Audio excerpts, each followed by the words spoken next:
Sur les radios métaphysiques et spirituelles, la radio du Lotus et la radio ACAMWR. L'invité de la radio du Lotus et de la radio ACAMWR, c'est maintenant. Bonsoir à toutes et à tous, j'espère que vous allez bien, vous êtes sur la radio du Lotus, et oui, il est 21h, il est l'heure de notre émission, et nous sommes avec Claude ce soir. Bonsoir Claude, comment tu vas ? Je vais bien, oui, il n'y a pas de Ça va bien. souci. Et bonsoir à Olivier Bernard avec nous. Eh bien, bonsoir à tous. Olivier, merci beaucoup de nous avoir rejoints, et puis ça fait bien plaisir. C'est la première fois qu'on fait une émission ensemble, donc vraiment, je te souhaite la bienvenue sur nos deux radios. Merci beaucoup, c'est très gentil. Nous allons parler avec toi OVNI, ufologie, OVNI. Ça fait un petit bout de temps qu'on a abordé ce sujet, parce que tu as écrit un livre qui s'appelle Les Lueurs Célestes. Voilà. C'est ça, absolument, qui sort aux éditions du Panthéon d'ici 15 jours à peu près. Ah, donc en fait, c'est bien parce qu'on a la primeur, là, pour le coup. C'est bien, ça fait plaisir. Voilà. Oui, d'accord. Absolument. Alors, en fait, je voulais savoir, Olivier, si tu pourrais, te présenter un petit peu pour les auditeurs, expliquer qui tu es, comment est-ce que tu en es arrivé à t'intéresser à ce phénomène OVNI, justement pour écrire ce livre, voilà. Oui, bien sûr. Écoutez, moi, je me présente vraiment comme un citoyen lambda, si je puis dire, dans le sens où j'ai une scolarité tout à fait classique. Je ne suis pas du tout un scientifique. Et quant au terme d'ufologue, j'y fais aussi très attention, parce qu'il n'y a pas d'école, il n'y a pas de diplôme. Tout le monde qui... à mon sens en tout cas, un petit minimum de connaissances sur le phénomène OVNI, la vie extraterrestre, pourrait se prétendre ufologue. Non, je suis juste un passionné, un vrai passionné qui croit fermement. Et pour répondre à votre question, je suis tombé dedans comme Obélix quand j'étais petit. À savoir que c'est à la fin des années 70, début des années 80, avec l'émission des frères Bogdanov, Temps X, qui m'a complètement happé quand j'étais tout gamin, et ils m'ont emmené dans leur monde, dans leur univers, c'est le cas de le dire, et pour ne plus jamais le quitter. C'est vraiment un univers mystérieux, je trouve. Quand on écoute ce style d'émission, on a envie d'en savoir plus. Moi aussi, je suis comme toi, j'aime bien ce style d'émission comme ça. Donc, oui, voilà. Ils ont l'art aussi d'expliquer des choses très compliquées, compréhensibles par tous. Oui, vulgariser ça vraiment un maximum, c'est ça qui est bien. Tout à fait. Oui, tout à fait. Du haut de ma préadolescence, je comprenais tout, alors je me prenais pour un savant.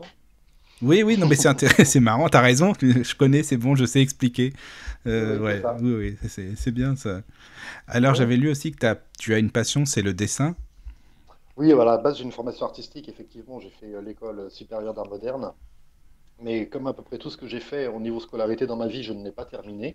Pressé de rentrer dans le monde du travail, mais bon, c'est une passion, c'est un don que j'ai en moi, et je continue de le pratiquer à titre individuel pour les amis et pour le plaisir.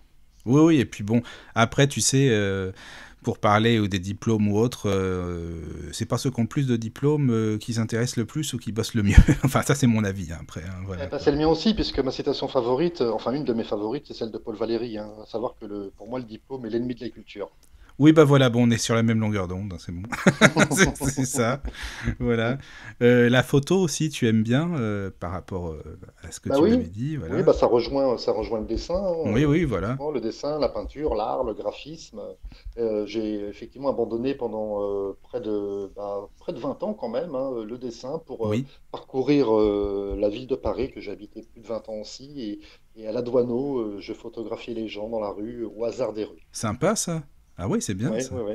D'accord. J'ai fait quelques beaux clichés sympas. Ouais. Ah oui. Et là, tu es toujours sur Paris, près de Paris ? Je suis toujours en banlieue parisienne, en effet, oui. D'accord. Ah oui. J'ai quitté Paris même, parce que ça y est, j'ai fait le tour. T'as fait le tour, oui, voilà, c'est ça. Mais maintenant, voilà, je suis en banlieue. D'accord. Et alors, avant de faire ce livre et puis d'aller un petit peu fouiner par-ci, par-là, j'imagine que tu as fait des petits boulots, voilà, tu t'es débrouillé comme tu as pu, évidemment, entre-temps, quoi.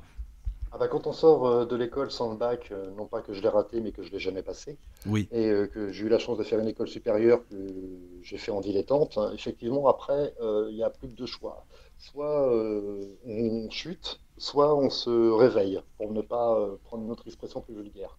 Et donc, oui, je me suis réveillé. Je me suis réveillé et j'ai fait effectivement, comme tu le dis, plein de petits boulots, vendeur en papeterie, vendeur dans les centres commerciaux, j'ai fait des hamburgers. Sympa. Et puis, à force de travail, de volonté, et puis de curiosité aussi, puisque c'est vraiment quelque chose qui me caractérise particulièrement, de regarder comment faisaient les autres, et ben, j'ai grandi petit à petit jusqu'à devenir, il y a encore quelques années, huissier d'un ministre de la République.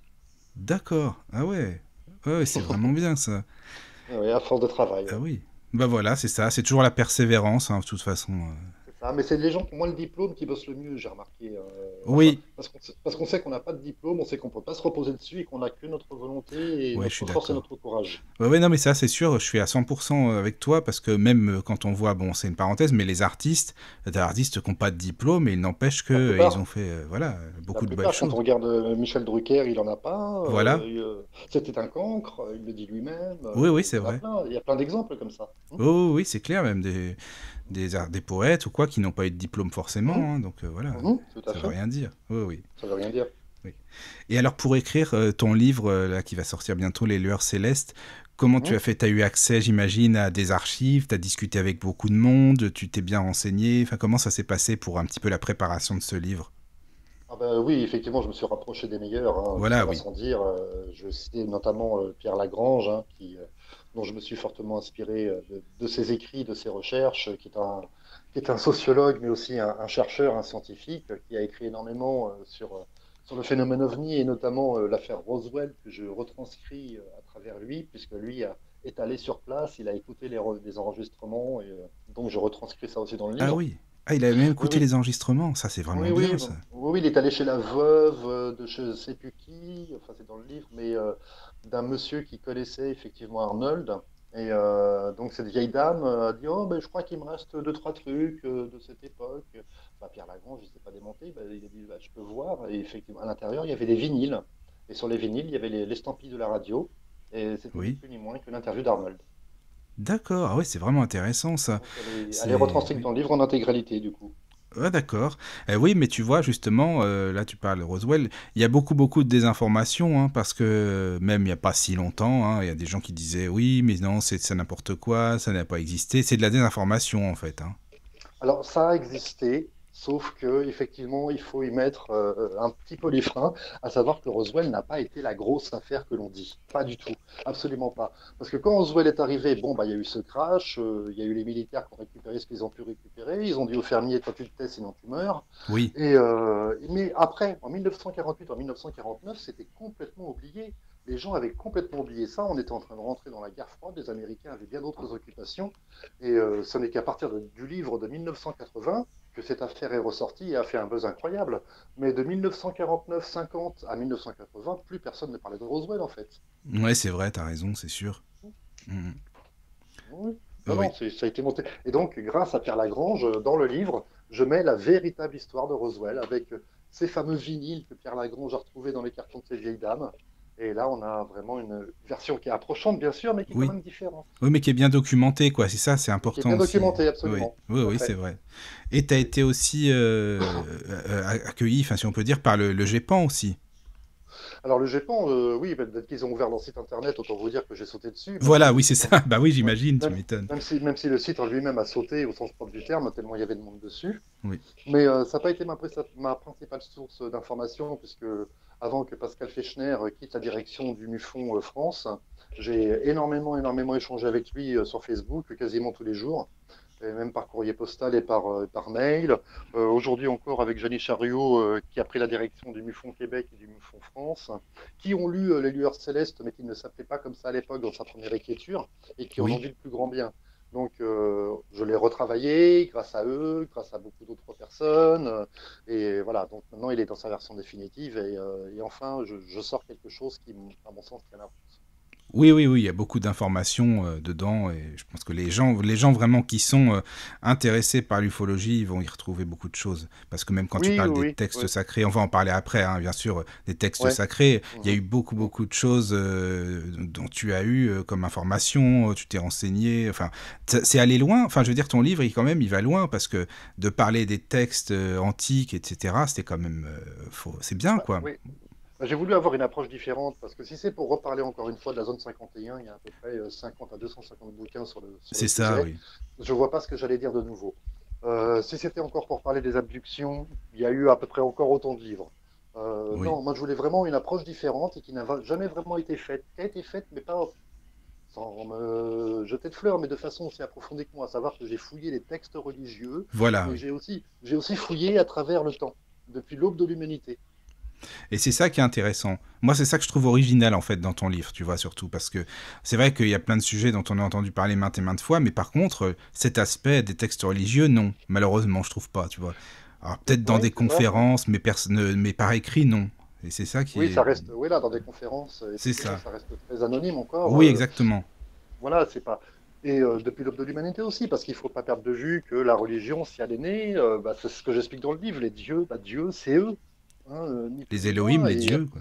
les Elohim, Elohim qui est un pluriel, qui est devenu à la base dans le texte hébraïque, hein, puisque la Bible vient d'un texte hébraïque à la base, tout le monde le sait. Oui.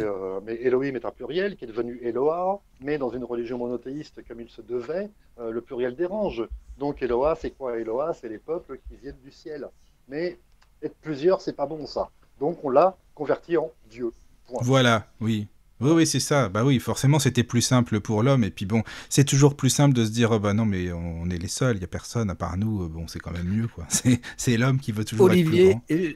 Oui. je voulais te poser une question justement. Dans quel état d'esprit tu as conçu ce bouquin? C'est-à-dire que pour toi, le phénomène ovni, bon, tu as fait ce livre, hein, mais pour Mhm. toi, le phénomène ovni consistait en quoi exactement? Est-ce que tu avais une approche, je dirais, scientifique, entre guillemets? Est-ce que tu avais une approche euh, plus terre à terre, tridimensionnelle, ou alors est-ce que tu as une approche qui est beaucoup plus large, beaucoup plus élargie, qui pourrait, je dirais, basculer avec ce que l'on appelle maintenant la physique quantique?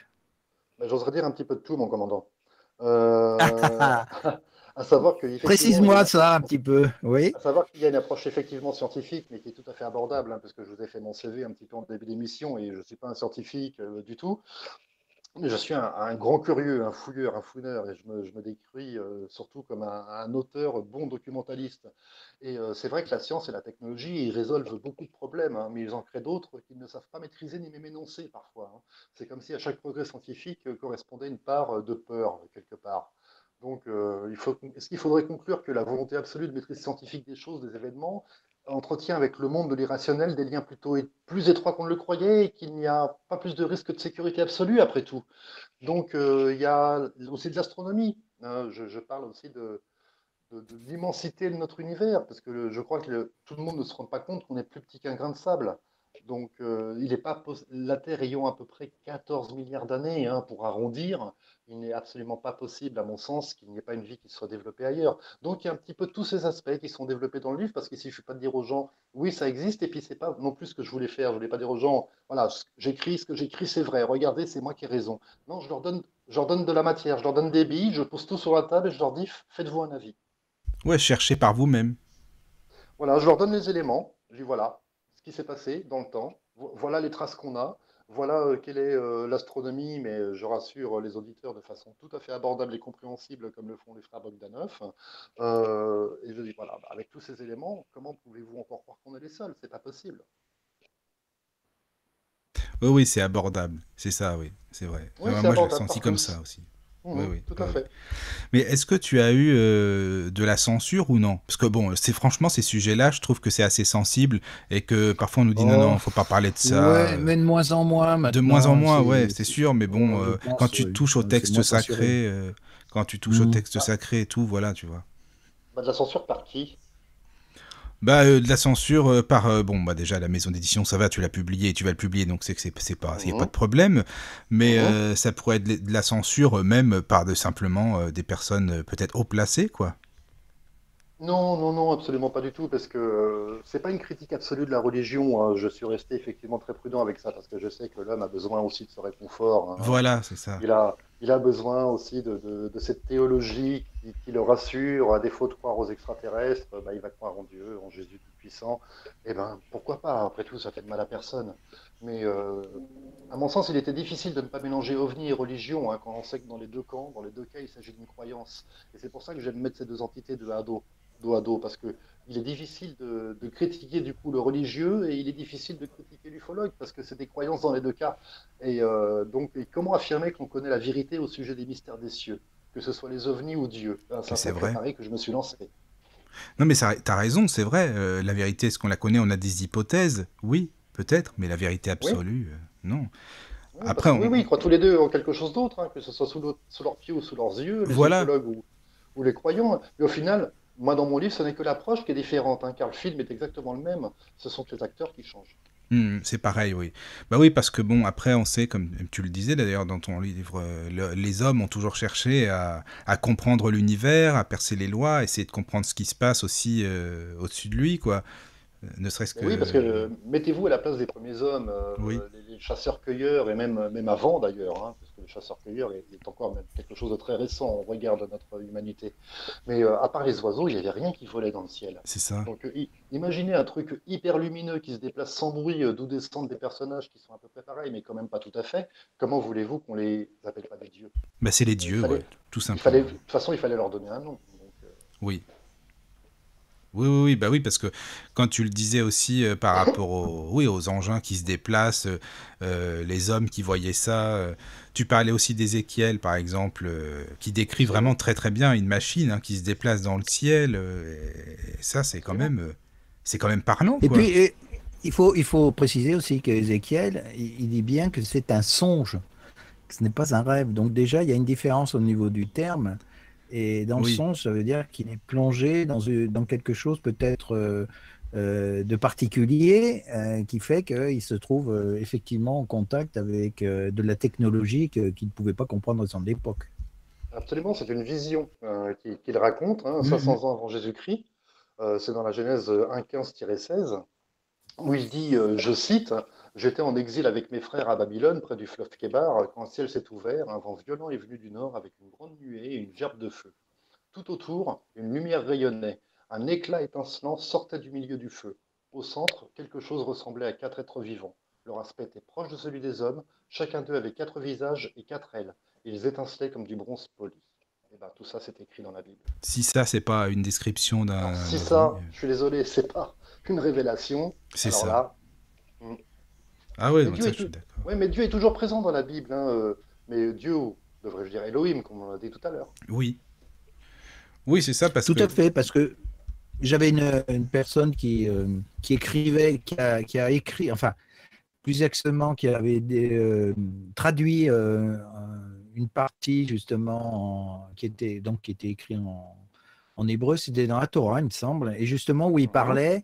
il parlait effectivement de ces Elohim, et elle le traduit bien dans le sens Mhm. des dieux et non pas de Dieu. C'est Donc, ça. même dans ces textes-là, c'est bien précisé que c'était des dieux. Dieu n'a strictement rien à voir avec justement la description et le passage justement de ces observations et de ce qui se passe à ce moment-là, quoi. C'est ça, parce que ce qui est dit dans le texte original de la Torah, c'est que ils disent très clairement, ils écrivent que lorsque les hommes commencèrent d'être nombreux sur la surface de la terre et que des filles leur furent nées, les Bnei Elohim trouvèrent que les filles des hommes les convenaient et ils prirent pour femmes toutes celles qui purent. C'est la Genèse 6:1-22. Ils viennent d'une terre lointaine, des confins du ciel, Adonai avec les engins de son exaspération pour saboter toute la terre. Donc voilà, tout ça. Si on sait lire entre les lignes, voilà, c'est pas un pèlerin avec un bâton. Puis là, même entre les lignes, je veux dire, c'est plus que clair, quoi. C'est plus que clair, bien sûr, bien sûr. Mais oui, mais le pluriel dérangé, comme je le disais tout à l'heure à Oui, c'est l'époque pour de la ça. retranscription, mais il entraîne trop loin au bout de certains, hein. Il est écarté dans la grosse majorité des traductions, parce qu'il est incompatible avec le concept de monothéisme. Oui, puis là, quand tu lis les petits textes, c'est des objets quand même avec des vitesses vertigineuses. Enfin, c'est des Mhm. navettes, quoi. Oui, des vitesses absolument vertigineuses, absolument, Bah oui, oui. tout à fait.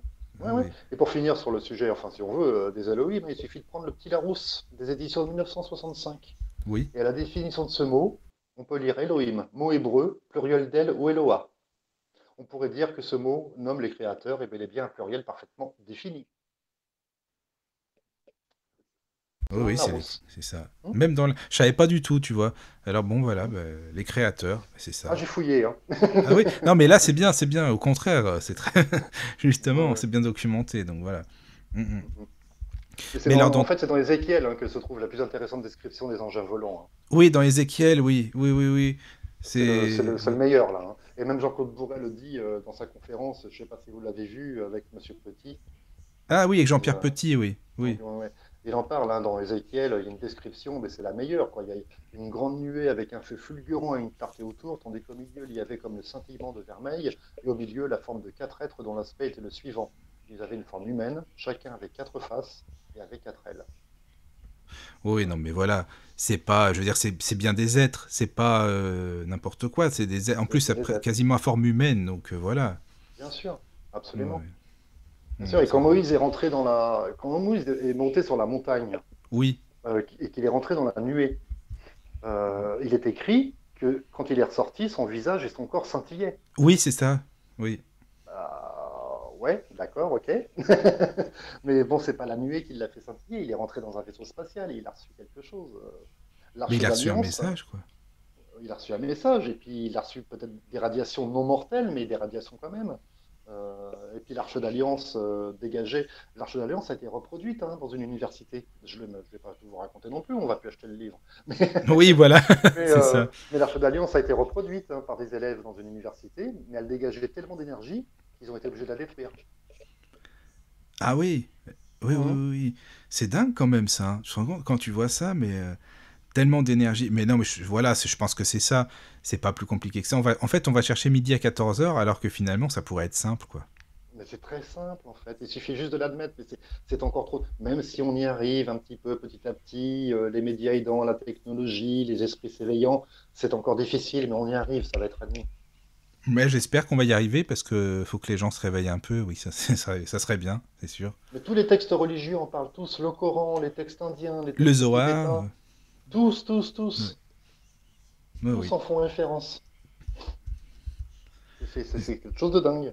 Oh oui. Oui, c'est vrai. Et puis alors, quand tu parles de ça maintenant, tu vas passer pour un dingue, pour un fou. C'est pas la peine. Mhm. On te prend pour.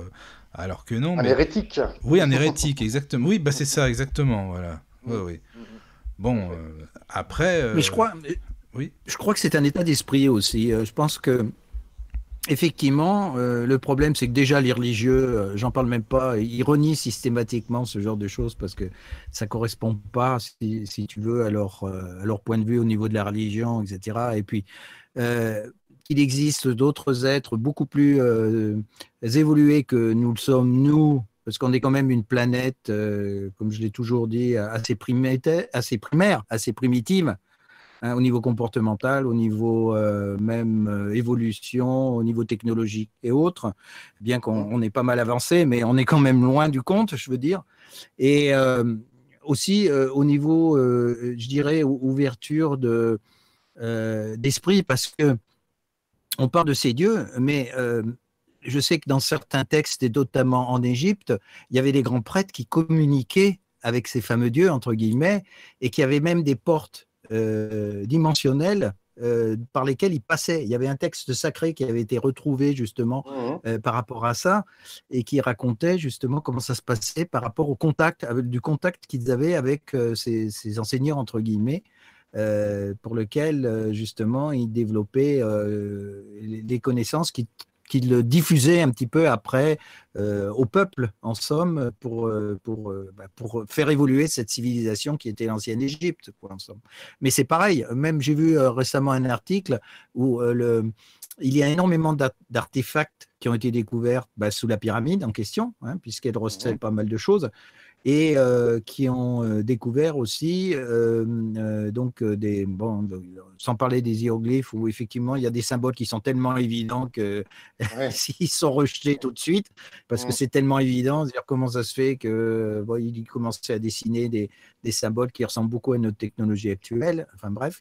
Mhm. Et même le président d'Égypte actuel a complètement refusé d'admettre qu'il pouvait y avoir eu des êtres venant des cieux qui soient intervenus dans leur propre civilisation, quoi. Et c'est un déni systématique de la chose, quoi. On peut pas admettre qu'on ait été pas manipulé, mais qu'on ait été guidé ou orienté justement par des civilisations beaucoup plus évoluées que nous le sommes. Mais bien entendu, et il y a une très bonne raison à ça, puisque à quoi, quel est l'essence même de la religion? Quel est son pouvoir? C'est la soumission.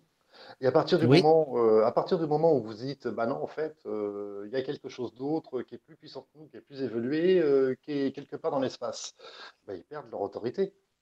Donc, que ce soit les États ou que ce soit la religion, il est évidemment qu'ils n'en parlent pas parce que ils n'en ont aucun intérêt. Mais ceci dit, il y a quand même, et je le disais il y a quelques instants, une petite avancée, en tout cas de la part de l'Église et de la part du Vatican notamment.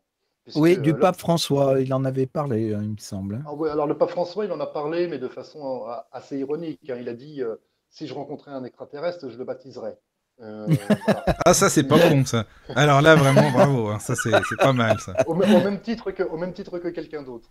Mais il D'accord. y a mieux, il y a beaucoup mieux, puisque l'Observatoire du Vatican, rien que ça, il n'exclut plus du tout l'existence d'une vie intelligente extraterrestre, hein.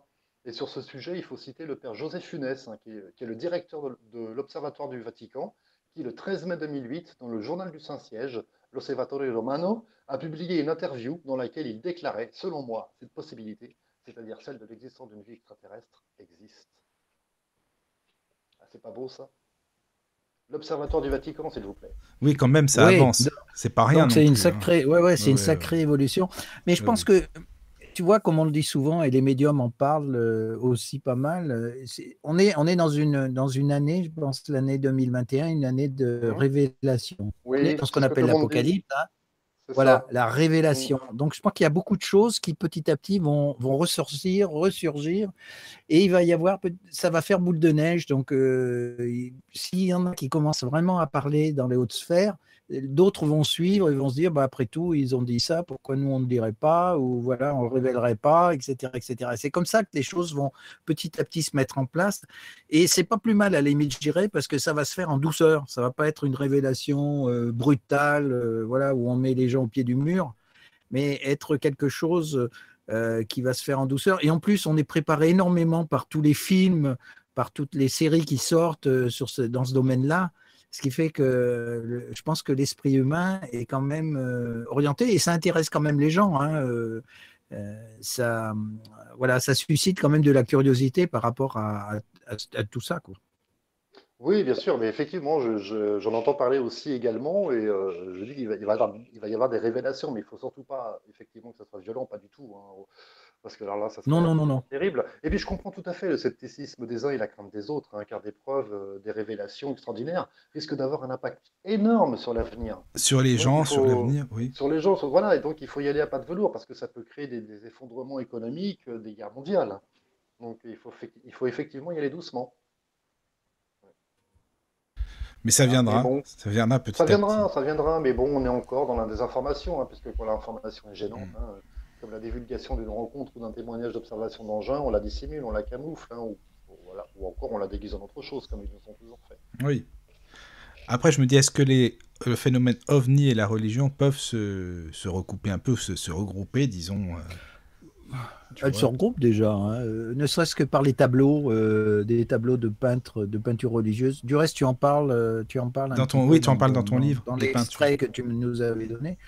Oui. Et Mm. le tableau, et je l'avais déjà dit à une époque, j'avais même renvoyé, je ne sais plus à quel cardinal, justement une photo d'un de ces tableaux Mhm. où on voit la Vierge Marie justement qui a Jésus sur ses genoux. Et au loin, on voit un ovni dans le ciel et il y a un personnage qui est en train de l'observer, de le regarder tête en l'air.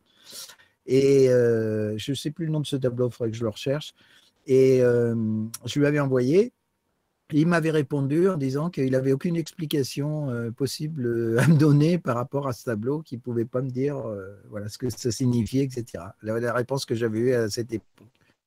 Oui, effectivement, parce que je ne pouvais pas passer à côté de ça, c'était pas possible. D'ailleurs, j'invite tous les auditeurs qui sont en train de nous écouter à taper sur leur moteur de recherche favori peinture de la Renaissance, peinture 2500, et d'aller dans la section images. Mais ils vont absolument tomber de leur chaise parce qu'une peinture sur trois, il y a un ovni. C'est quelque chose d'hallucinant. Même plus tard d'ailleurs, hein, au 18e, parce que dans le baptême du Christ, qui a été peint en 1710 par l'artiste néerlandais Art de Geult, il représente un objet en forme de disque dans le ciel avec une émission de 4 faisceaux de lumière dirigés vers la scène Hmm. baptismale au sol. Ouais, ouais. Je l'ai Donc, cette photo, oui, effectivement. voilà. Et alors, Le en pal- plus, Hum, le hum, baptême n'est pas fait par rapport à ce que dit la Bible, n'est pas, il le fait pas le long d'une rivière, il est sur un sommet de montagne en plus. en Donc, plus. le lieu n'est même pas le même. En plus, tout à fait. Mm, Il y a le Palazzo mm. Vecchio aussi de Florence, hein, qui expose une œuvre absolument étrange. D'ailleurs, la toile n'est même pas signée, ou alors la signature aurait mystérieusement disparu, hein. Mais en tout cas, elle représente bien une Vierge à l'enfant, hein, un grand classique dans la peinture de la Renaissance, et donc pour les peintres italiens de cette époque. Et il y a un détail qui attire l'œil immanquablement, et cette peinture est très connue. En haut du tableau, à droite, de l'épaule gauche de la Vierge, il y a un objet d'où partent des rayons lumineux et qui est suspendu en l'air. Oui, tout à fait, oui. Je vois très bien ce tableau aussi, ouais, ouais, absolument. Voilà. Il y en a un autre qui vient des pays de l'Est aussi, où le Christ est représenté sur la croix. Mhm. Et de chaque côté de la croix, il y a deux objets qui décollent. Ça fait quatre ovnis en forme un Mhm. petit peu de chaudron, justement, de chaudron Oui. volant, voilà, qui sont Mhm. représentés autour du Christ. Ah oui, Donc, non, oui, non, mais que les auditeurs aillent vérifier sur ah oui, Internet, oui, il ils vont suffit d'aller voir. halluciner. Puis Ouais, ouais. c'est des peintures en plus qui sont exposées, donc elles sont pas, Oui. Mhm. voilà, Mhm. elles sont pas cachées ou autres, elles sont dans des musées différemment. Donc, Mhm. on n'invente pas, Ah voilà, on non, non, n'invente pas non. ces choses-là, Bah, quoi. d'ailleurs, si les auditeurs veulent nous écrire, hein, si tu es d'accord, Olivier, s'ils ont des choses à Bien partager sûr. avec nous, vous pouvez bien sûr au mail contact@laradiodulotus.fr. Donc contact@laradiodulotus.fr ou alors via l'application pour smartphone. Vous pouvez également. Voilà. Et puis bah, Claude, si tu veux bien comme ça lire les mails, ça sera plus facile. Et Ouais, parce que je ouais, bah, pense qu'il y a si pas tu mal veux, d'auditeurs qui seront intéressés parce que le phénomène ovni, il n'y a ça pas de intéresse souci. beaucoup. Un grand plaisir, bien sûr. Voilà, bah merci beaucoup. Super. Oui, voilà, mais pour les tableaux, c'est vrai que bon, là, j'avoue, là, vous deux, vous pouvez en parler. Moi, forcément, en en Bah voyant, oui, c'est évident. visuellement, c'est plus compliqué. C'est pour ça que je vous laisse parler. Voilà, quoi. Mais bon, après, c'est vrai que quand on parlait des dieux, oui, les dieux monothéistes, forcément, après, on va dire les dieux, ben non, c'est pas les dieux, c'est un dieu. Bon, c'est toujours pareil, ça arrange les gens aussi. Mhm. Voilà, mais en même temps, je me dis, bon, on peut pas se moquer non plus, après tout, chacun ses croyances. Comme tu le disais, Olivier, t'as raison, hein, chacun ses Mhm. croyances. Et Oui, puis, oui, absolument, voilà. bien sûr. Bien Parce qu'ils sûr, vont te si dire, on n'a pas ça. de preuves, nous non plus, personne n'a de preuves de rien, en fin de compte. Alors que bon. Ah bah, si, moi j'en ai des preuves. Oui, oui, non, mais quand on veut creuser, je veux dire, quand on veut creuser vraiment, on peut en Alors, trouver. attends, je te coupe, Michael. Oui, vas-y. Précise-nous un petit peu justement mais si, moi j'ai des preuves. Je suis curieux, là, j'aimerais bien. Intéressant, n'est-ce euh, pas? Ah oui, non, Ouais, mais ouais, ça y est, très Claude, ça y est. intéressant. Là, c'est bon, il est parti. Là, tu peux y aller. Là, c'est bon. Ah, ça y est, Ah, ça y est. j'ai lancé la machine. Oui, t'as lancé, voilà.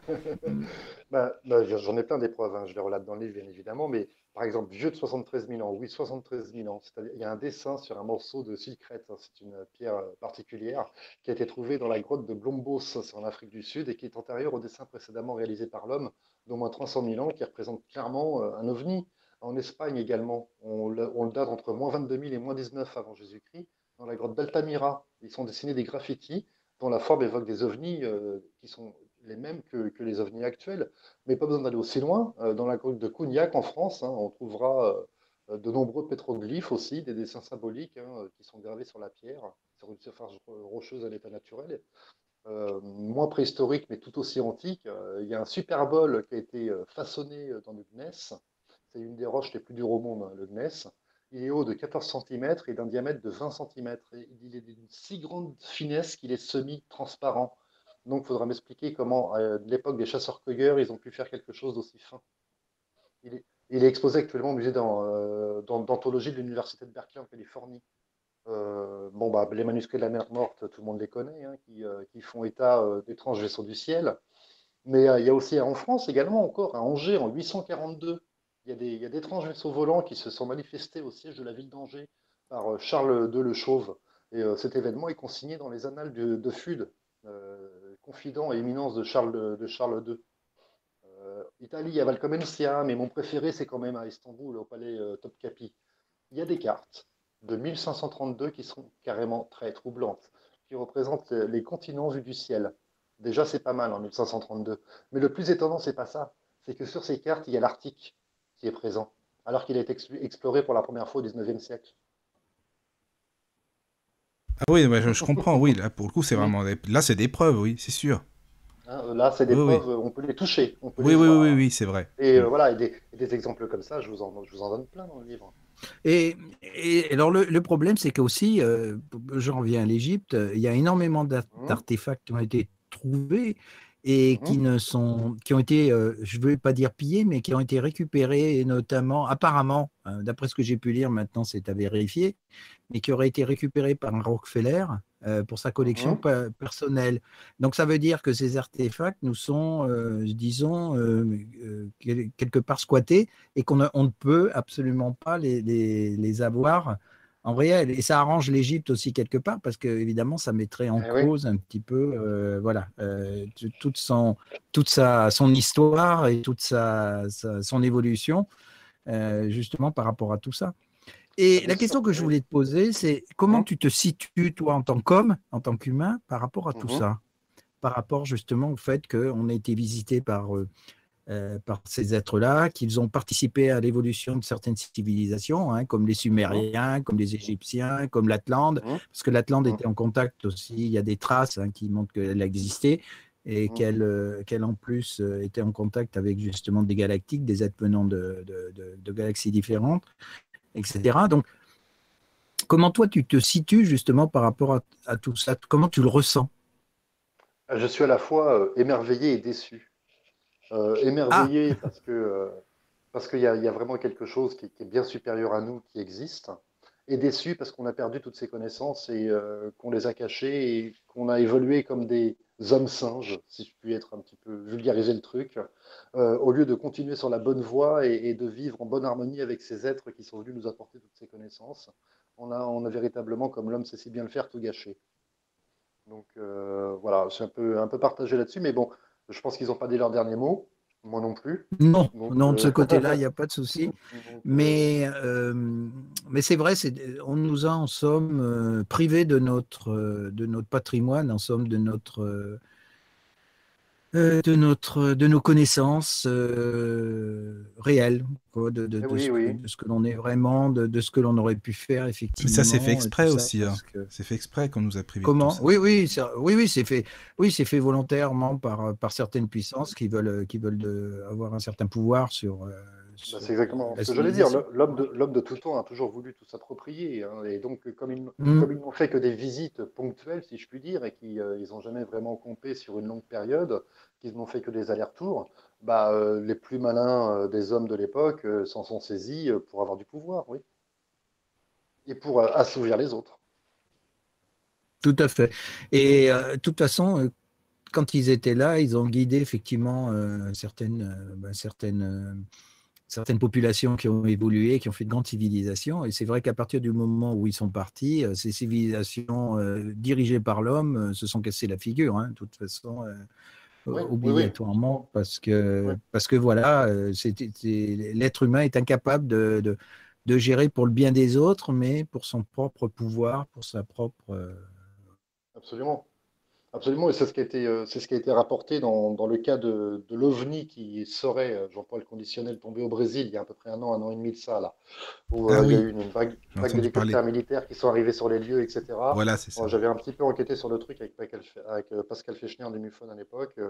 Je suis toujours en attente d'éléments un petit peu plus probants, puisqu'on n'est pas arrivé à une conclusion définitive, mais a priori, toujours en conditionnel, l'extraterrestre qui aurait été transporté par les militaires sur un brancard leur aurait dit, mais qu'est-ce que vous êtes pauvre en spiritualité? Oh bah ça, tu Ah, ça m'étonnes. t'étonne. Ça, il s'est pas Non. trompé, c'est sûr, non. Mm, ouais. Et est-ce que c'est Ouais.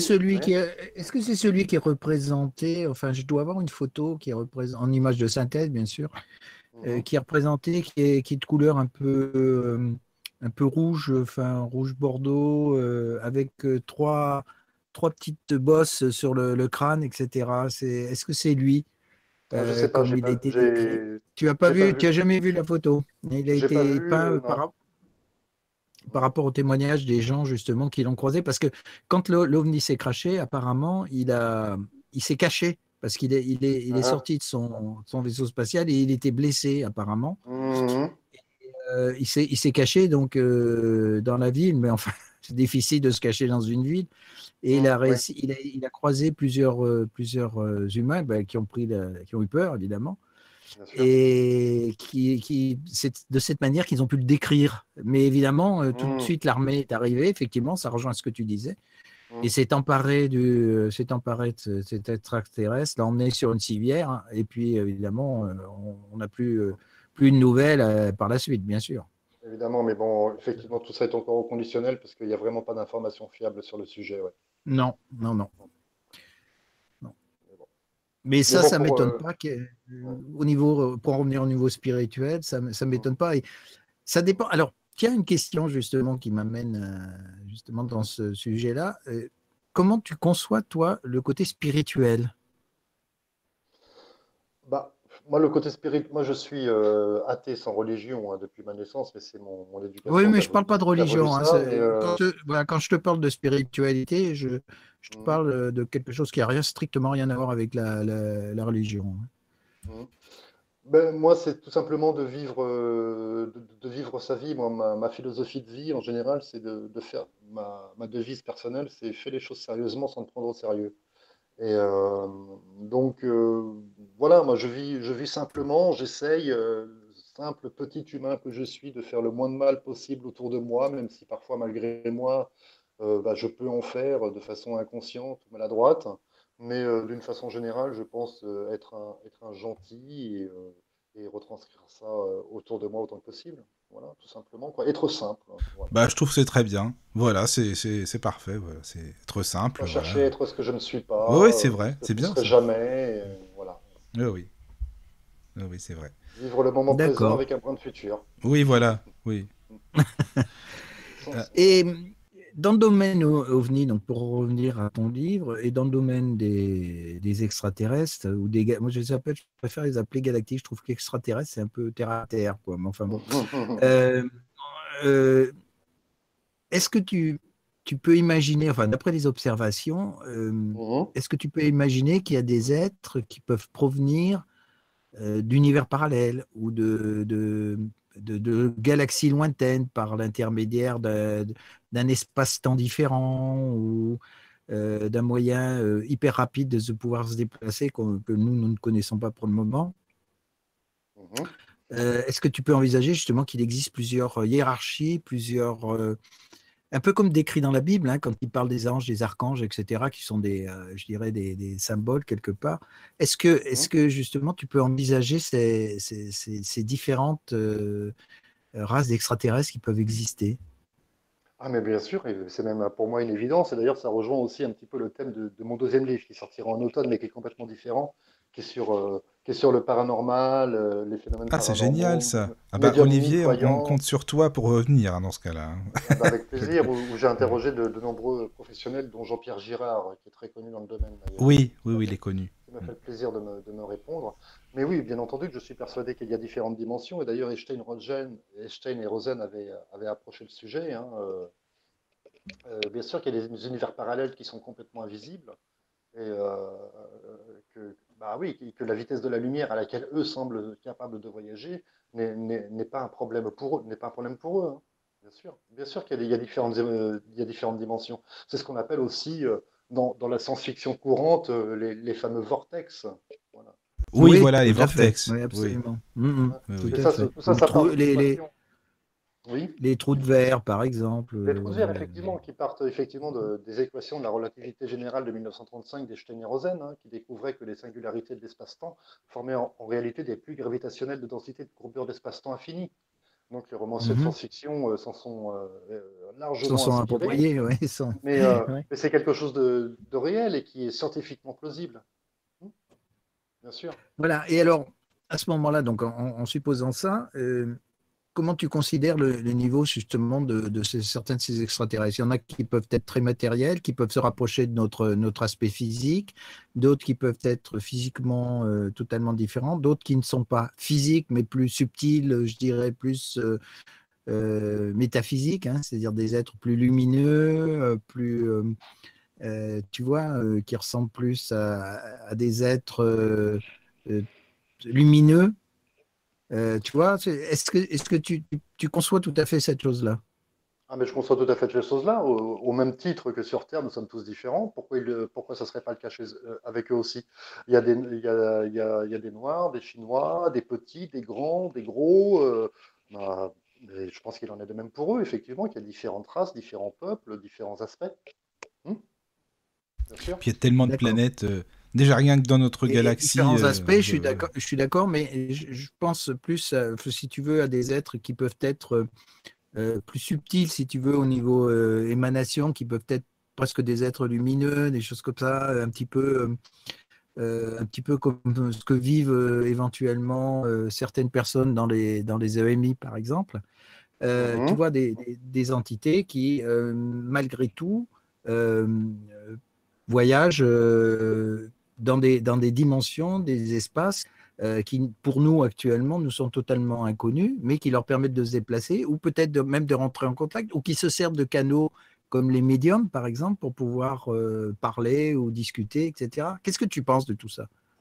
Ah, bon, alors effectivement, que c'est tout à fait possible. Mais alors là, on navigue vraiment. On quitte un petit peu l'ufologie pour naviguer un petit peu dans le domaine du paranormal et physique quantique. Oui, mais Mais alors justement, est-ce qu'il n'y a pas un lien? Je veux dire, est-ce que c'est pas un ensemble? Est-ce que c'est pas justement comme un puzzle où tu as différentes pièces et que le mhm. paranormal, les ovnis, etc., tout ça en réalité n'est qu'une seule et une unique chose. C'est-à-dire que voilà, ce sont des facettes différentes, mais si tu veux, le noyau est le même. Non, moi je distingue bien les deux. Au contraire, alors je suis persuadé que dans les deux cas, il y a quelque chose effectivement qui existe. Il y a des dimensions supérieures, hein, puisqu'on le voit, il y a des médiums qui arrivent à contacter les morts et qui arrivent à dire votre grand-mère, votre grand-père m'a dit ceci, m'a dit cela, et comment peuvent-ils le savoir? Ils ne nous connaissent pas. Donc c'est effectivement, il y a forcément quelque chose, forcé de le reconnaître. Voilà, ne vendez surtout pas la guitare de votre grand-père, il y tenait. Ben, comment cette personne savait que mon grand-père avait une guitare? Voilà. Donc oui, il y a une autre dimension. Donc oui, je pense qu'il n'y a que notre corps physique qui meurt, ça j'en suis persuadé, et que notre âme, ce que nous étions, nos joies, nos peines, tout ce que nous avons vécu, ça reste vivant et ça va ailleurs, dans une autre dimension. Alors ainsi, au même titre, peut-être qu'effectivement, chez eux, chez ces extraterrestres, ou chez ces galactiques, comme tu voudras, eh bien, il y a peut-être aussi effectivement la même chose, et il y a des êtres interdimensionnels, mais il y a plusieurs dimensions, de toute façon, c'est une évidence. Oui, oui, je suis tout à fait d'accord avec toi, Oui, mais moi disons que aussi, si tu oui. veux, il peut y Ça, avoir une interaction entre justement même notre propre monde et ce monde que j'appelle le monde métaphysique, donc auquel Mhm. les médiums ont accès et qui peuvent permettre à certains médiums de se retrouver face à des êtres comme ça parce qu'ils sont dans cette dimension-là, ou eux descendent et se permettent si tu veux, de rejoindre une dimension plus proche de la Mhm. nôtre pour pouvoir voilà, agir, intervenir ou laisser ou des messages ou des choses comme ça, quoi. Alors là, on est en plein dans le film Interstellar, effectivement, et c'est tout à fait ça. Oui, oui, absolument. Non, mais moi, j'en suis persuadé qu'effectivement, oui, c'est tout à fait possible. Oui. Parce que, en fait, c'est ce que D'accord. disait Ed Witten, un physicien contemporain, hein, qui est considéré comme le successeur d'Einstein. Et il concevait une approche absolument spectaculaire, lui, de la théorie des cordes, hein. Les cinq théories que Einstein et Rosen avaient posées ne sont en fait que cinq façons de voir les choses. Mais en fait, elles sont identiques. Et lui, il l'a appelé la théorie M. Il va unifier 11 dimensions, en fait. 3 dimensions spatiales, la dimension de temps, les 6 dimensions enroulées invisibles et le degré de liberté. Donc avec tout ça, effectivement, ça nous donne 11 dimensions possibles, physiques, quantiques, et de quoi se promener un long moment. oui, là, il y a de quoi faire, c'est sûr. Alors, je sais pas s'il y a des mails, mais je redonne le mail là, quand même. Donc, contact@laradiodulotus.fr. Je pense qu'il y a des mails, il me semble, hein, mais c'est pour ça. contact@laradiodulotus.fr. Donc, Attends. n'hésitez pas à nous écrire, hein, bien sûr. C'est vrai que c'est un sujet passionnant. Il y a tellement, tellement de choses à dire. Vraiment, c'est Oui, c'est voilà. c'est vaste. Non, c'est vrai, hein, c'est très vaste. Ben oui, justement, parce que parler des différentes races d'ovnis. Bon, alors, parfois on parle tu sais, des petits gris, là, justement, ou de ces êtres-là. Alors, est-ce que toi, tu penses que ces êtres existent vraiment ou non? Oui, bien sûr. Oui, bien sûr, D'accord. j'en suis persuadé. Bien sûr. Ils peuvent être plus grands, ils peuvent être plus petits, comme je le disais tout à l'heure, ils peuvent être plus gros, ils peuvent être plus... tout ce qu'on veut. Oui, il y a plein de... Il n'y a pas une Oui, il y a race, je différentes, dirais. il y a Oui, oui, oui. différentes races. Oui, voilà, Non, tout mais à parce fait. que, Il y a tu sais, pas... il y a pas... Au même titre que sur Terre, oui, bien sûr. parce que non, mais on disait aussi les petits gris dans d'autres émissions, bah ils veulent pas notre bien, quoi. Ils viennent pas Non, pour il y en a certains enfin, il y a certaines races qui sont pas très positives. Je très, ne sais pas si ils tu en sont parles dans hostiles. ton livre. J'en parle pas, mais au même titre, encore une fois, que sur Terre, tout le monde n'est pas gentil. Oui, c'est sûr. Et Oui, c'est vrai. Oui, pourquoi ça serait encore une fois différent chez eux? oui, oui, oui, Il oui. y a, il y a des gentils, il y a des méchants, il y a des bien intentionnés, d'autres moins. Oui. C'est tout à fait plausible, oui, bien sûr. Mais je pense que de toute façon, il ne faut pas s'inquiéter outre mesure qu'ils nous veuillent du mal, parce que je pense que s'ils avaient voulu nous détruire, ça serait fait depuis longtemps. Ah oui, là, je suis tout à fait d'accord avec toi. Ça, il n'y a pas de problème. Ils auraient pu facilement nous éliminer. Donc. Mm. Mm. Donc il faut pas s'inquiéter du bien, de ceux qui nous veulent du bien, ceux qui nous veulent du mal. Non, ça, je pense que s'ils avaient voulu, on serait déjà plus là. Donc Oui, c'est sûr. c'est pas Bah, quelque chose qui m'inquiète. déjà, en fait, on est assez grand pour se détruire nous-mêmes, malheureusement, entre Oui, nous, quoi. absolument. Donc Ouais, bon, ouais, ça absolument. c'est Et on sûr. remarquera qu'à chaque fois qu'on joue avec le nucléaire, ils sont là. C'est Donc, ça, Oui, exactement. Oui, oui, c'est vrai. Ils sont là. Oui, oui, c'est vrai. Je suis d'accord. Mm. il y a un très bon bouquin qui a été fait justement sur ce sujet-là où il explique, effectivement, c'est un journaliste d'investigation, je ne sais plus le nom, il faudrait que je prenne le bouquin, mhm, qui explique justement qu'au départ, donc, il faisait des essais effectivement nucléaires donc pour améliorer la bombe, mhm. mais qu'à la fin, en réalité, ils faisaient des essais justement pour provoquer la venue des ovnis. Ah oui? C'est-à-dire qu'ils faisaient péter une bombe pour, ouais, pour provoquer et observer ce qui se passait justement par rapport à ces êtres-là, pour les faire venir en somme sur Terre et peut-être Mhm. les, je sais pas, essayer de les contacter ou de les étudier. Je ne sais pas quel était le but à l'origine. Ouais, bah, je sais pas non plus. Et voilà, et c'était une de leurs expériences à la fin, c'est-à-dire parce qu'ils avaient fait le tour par rapport à la bombe, bien que, bon, que maintenant avec les simulateurs, les ordi, ils peuvent les améliorer encore, ils n'ont pas besoin de les faire Mhm. sauter. Mais Non. là, à cette époque-là, justement, avant que ce soit définitivement terminé, il y a beaucoup de bombes, surtout en Amérique, qui ont sauté parce que justement, ils voulaient faire, parce que ça crée, apparemment, d'après ce il expliquait, ça crée une faille temporelle Mhm. par l'explosion nucléaire et Mhm. qui fait que justement, eux, ça les attirait parce qu'ils savent très bien les répercussions que ça a déjà dans notre système solaire et au-delà de notre système solaire, apparemment, parce que ça ne Mhm. touche pas que la Terre, mais ça touche tout ce qui est vivant autour, puisque la Terre, c'est un être vivant déjà. Mhm. Mhm. Donc, ça leur servait en somme de champ d'expérience quoi, par rapport à ça. Oui, bah, en se basant sur les témoignages de vétérans dans le domaine du nucléaire, il y a eu entre 1945 et 2015, j'ai relevé au moins 125 cas d'incursions d'OVNI sur des sites de missiles nucléaires, aires de stockage d'armes, sites d'essai, au Nevada, dans le Pacifique, et puis plein d'autres lieux qui y sont liés, ainsi qu'en Iran, où il y a eu beaucoup de cas aussi. Ouais. Mm, mm. Il y a- Oui, Oui, donc, oui, en fait, c'est et comme pour... s'il veillait sur Oui, nous, en vas-y, fait. Michael. Hein, je Vas-y, disais, c'est comme excuse-moi. s'il il veillait sur nous, en quelque sorte, quoi. Il surveille quand même. Et puis bon, en même temps, c'est peut-être pas que pour la planète Terre. Je pense qu'ils veulent aussi, je veux dire, si la Terre explose ou quoi, enfin voilà, je veux dire, les autres planètes à côté, elles y passeraient aussi. Donc je pense qu'il y a des ovnis qui sont pas, qui surveillent un petit peu tout ça, quoi. Comme si c'était des ah ouais. gardiens un petit peu, j'ai l'impression. Bah, c'est la question que je me pose en fait. C'est effectivement, c'est que je dis, est-ce que c'est parce que ça leur ferait du mal à eux ou c'est parce qu'ils nous protègent? Mm. Bah c'est ce que, oui, c'est ça. C'est la question que je me pose. Voilà, est-ce que c'est, enfin, je sais pas si c'est pour nous protéger, pourquoi pas, mais enfin bon. En même temps, si c'est ça, ils sont bien sympas parce que je vais te dire, avec ce qu'on fait nous, voilà, ils doivent nous prendre pour des dingues hein, quand même, sur la Ah, planète Terre. clairement. Ouais. Euh, effectivement, il y a un message d'Amandine Faval. Ah, Bonsoir, bonsoir Amandine. Amandine. Bonsoir, euh, Amand. qui nous explique, enfin qui nous dit, dans la cathédrale d'Orvieto, alors je prononce mal certainement, d'Orvieto d'Orvieto, en Italie, se trouve une fresque peinte au-dessus d'une voûte, La fin du monde de Luca Signorelli. On y voit un combat d'anges blancs et de démons rouges avec ce qui ressemble à des rayons laser. D'accord, la cathédrale d'Orvieto dans la région de Montbrie, ouais. Mais Ah oui. oui, mais il y a plein de cathédrales hein, dans le genre, effectivement, à Bucarest, à Budapest. Oui, oui, elle a raison. Il y a énormément d'édifices religieux qui ont ce genre de représentation, absolue, c'est vrai. Ah oui, Eh ben, d'accord. il y en a Ça, je une, savais alors pas. je ne sais pas si c'est pas Michel-Ange même qui l'a peinte, il faudrait que je retrouve la peinture en question, où on voit effectivement oui, on peut représenter ça comme Dieu qui est dans le Mhm. ciel, hein, enfin au milieu des nuages, et il y a un autre personnage, et au milieu, il y a une espèce de truc qui ressemble à une espèce de boule, de sphère ovale, verte, avec deux antennes. Ah, ouais, ouais.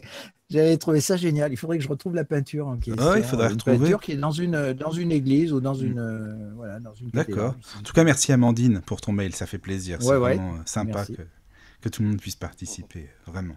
Ah ouais. Et Amandine a raison de soulever qu'il y a beaucoup d'édifices religieux, effectivement, où il y a une petite trace, il faut la voir, hein, elle est souvent subtile, mais il y en a pas, il y en a pas mal, oui, c'est vrai. Oui, parce que c'est souvent au milieu de quelque chose d'important qu'on Mhm. voit certains détails qui clochent avec le reste de la fresque, par exemple.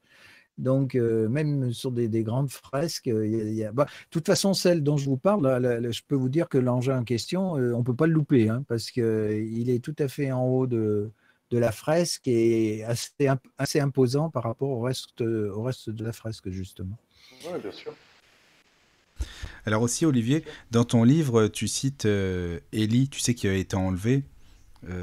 Mhm. aurait été enlevé, ça me fait Oui. penser aux abductés. Alors je sais pas pourquoi. En fait, c'est que par un chariot de feu, donc brillant, je sais plus comment c'est écrit, hein, peut-être que tu l'as. Mhm. Oui, mais Ellie, Euh, est-ce qu'il le faisait, est-ce qu'il était conscient ou inconscient, Ellie? Ah, ça, Est-ce je qu'il a sais été pas. Mais il était enlevé? enlevé par une navette, en tout cas. C'est comme si c'était un Ouais. vaisseau, comme si il enlevait un humain maintenant. Enfin, ça m'a fait penser aux abductés. Je sais pas pour toi, Olivier, ce que tu en penses. Bah, effectivement, oui, c'est dans l'Ancien Testament, où il raconte qu'il a été enlevé par un chariot de feu brillant d'un feu ardent, ouais. Oui, voilà. Donc, bah oui, oui, mais c'est tout à fait ça, parce qu'on se rapporte effectivement aisément à une navette qui enlève les humains, hein, tout comme c'est encore le cas aujourd'hui, mais qui ne fait pas Voilà. l'objet d'un livre sacré.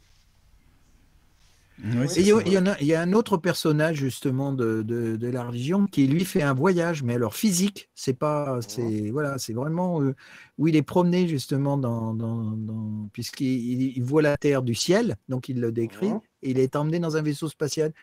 Et j'ai le bouquin de son histoire, mais j'arrive pas à me rappeler le nom de ce personnage. Ah bah alors ça, on le retrouve beaucoup dans les textes indiens, ça.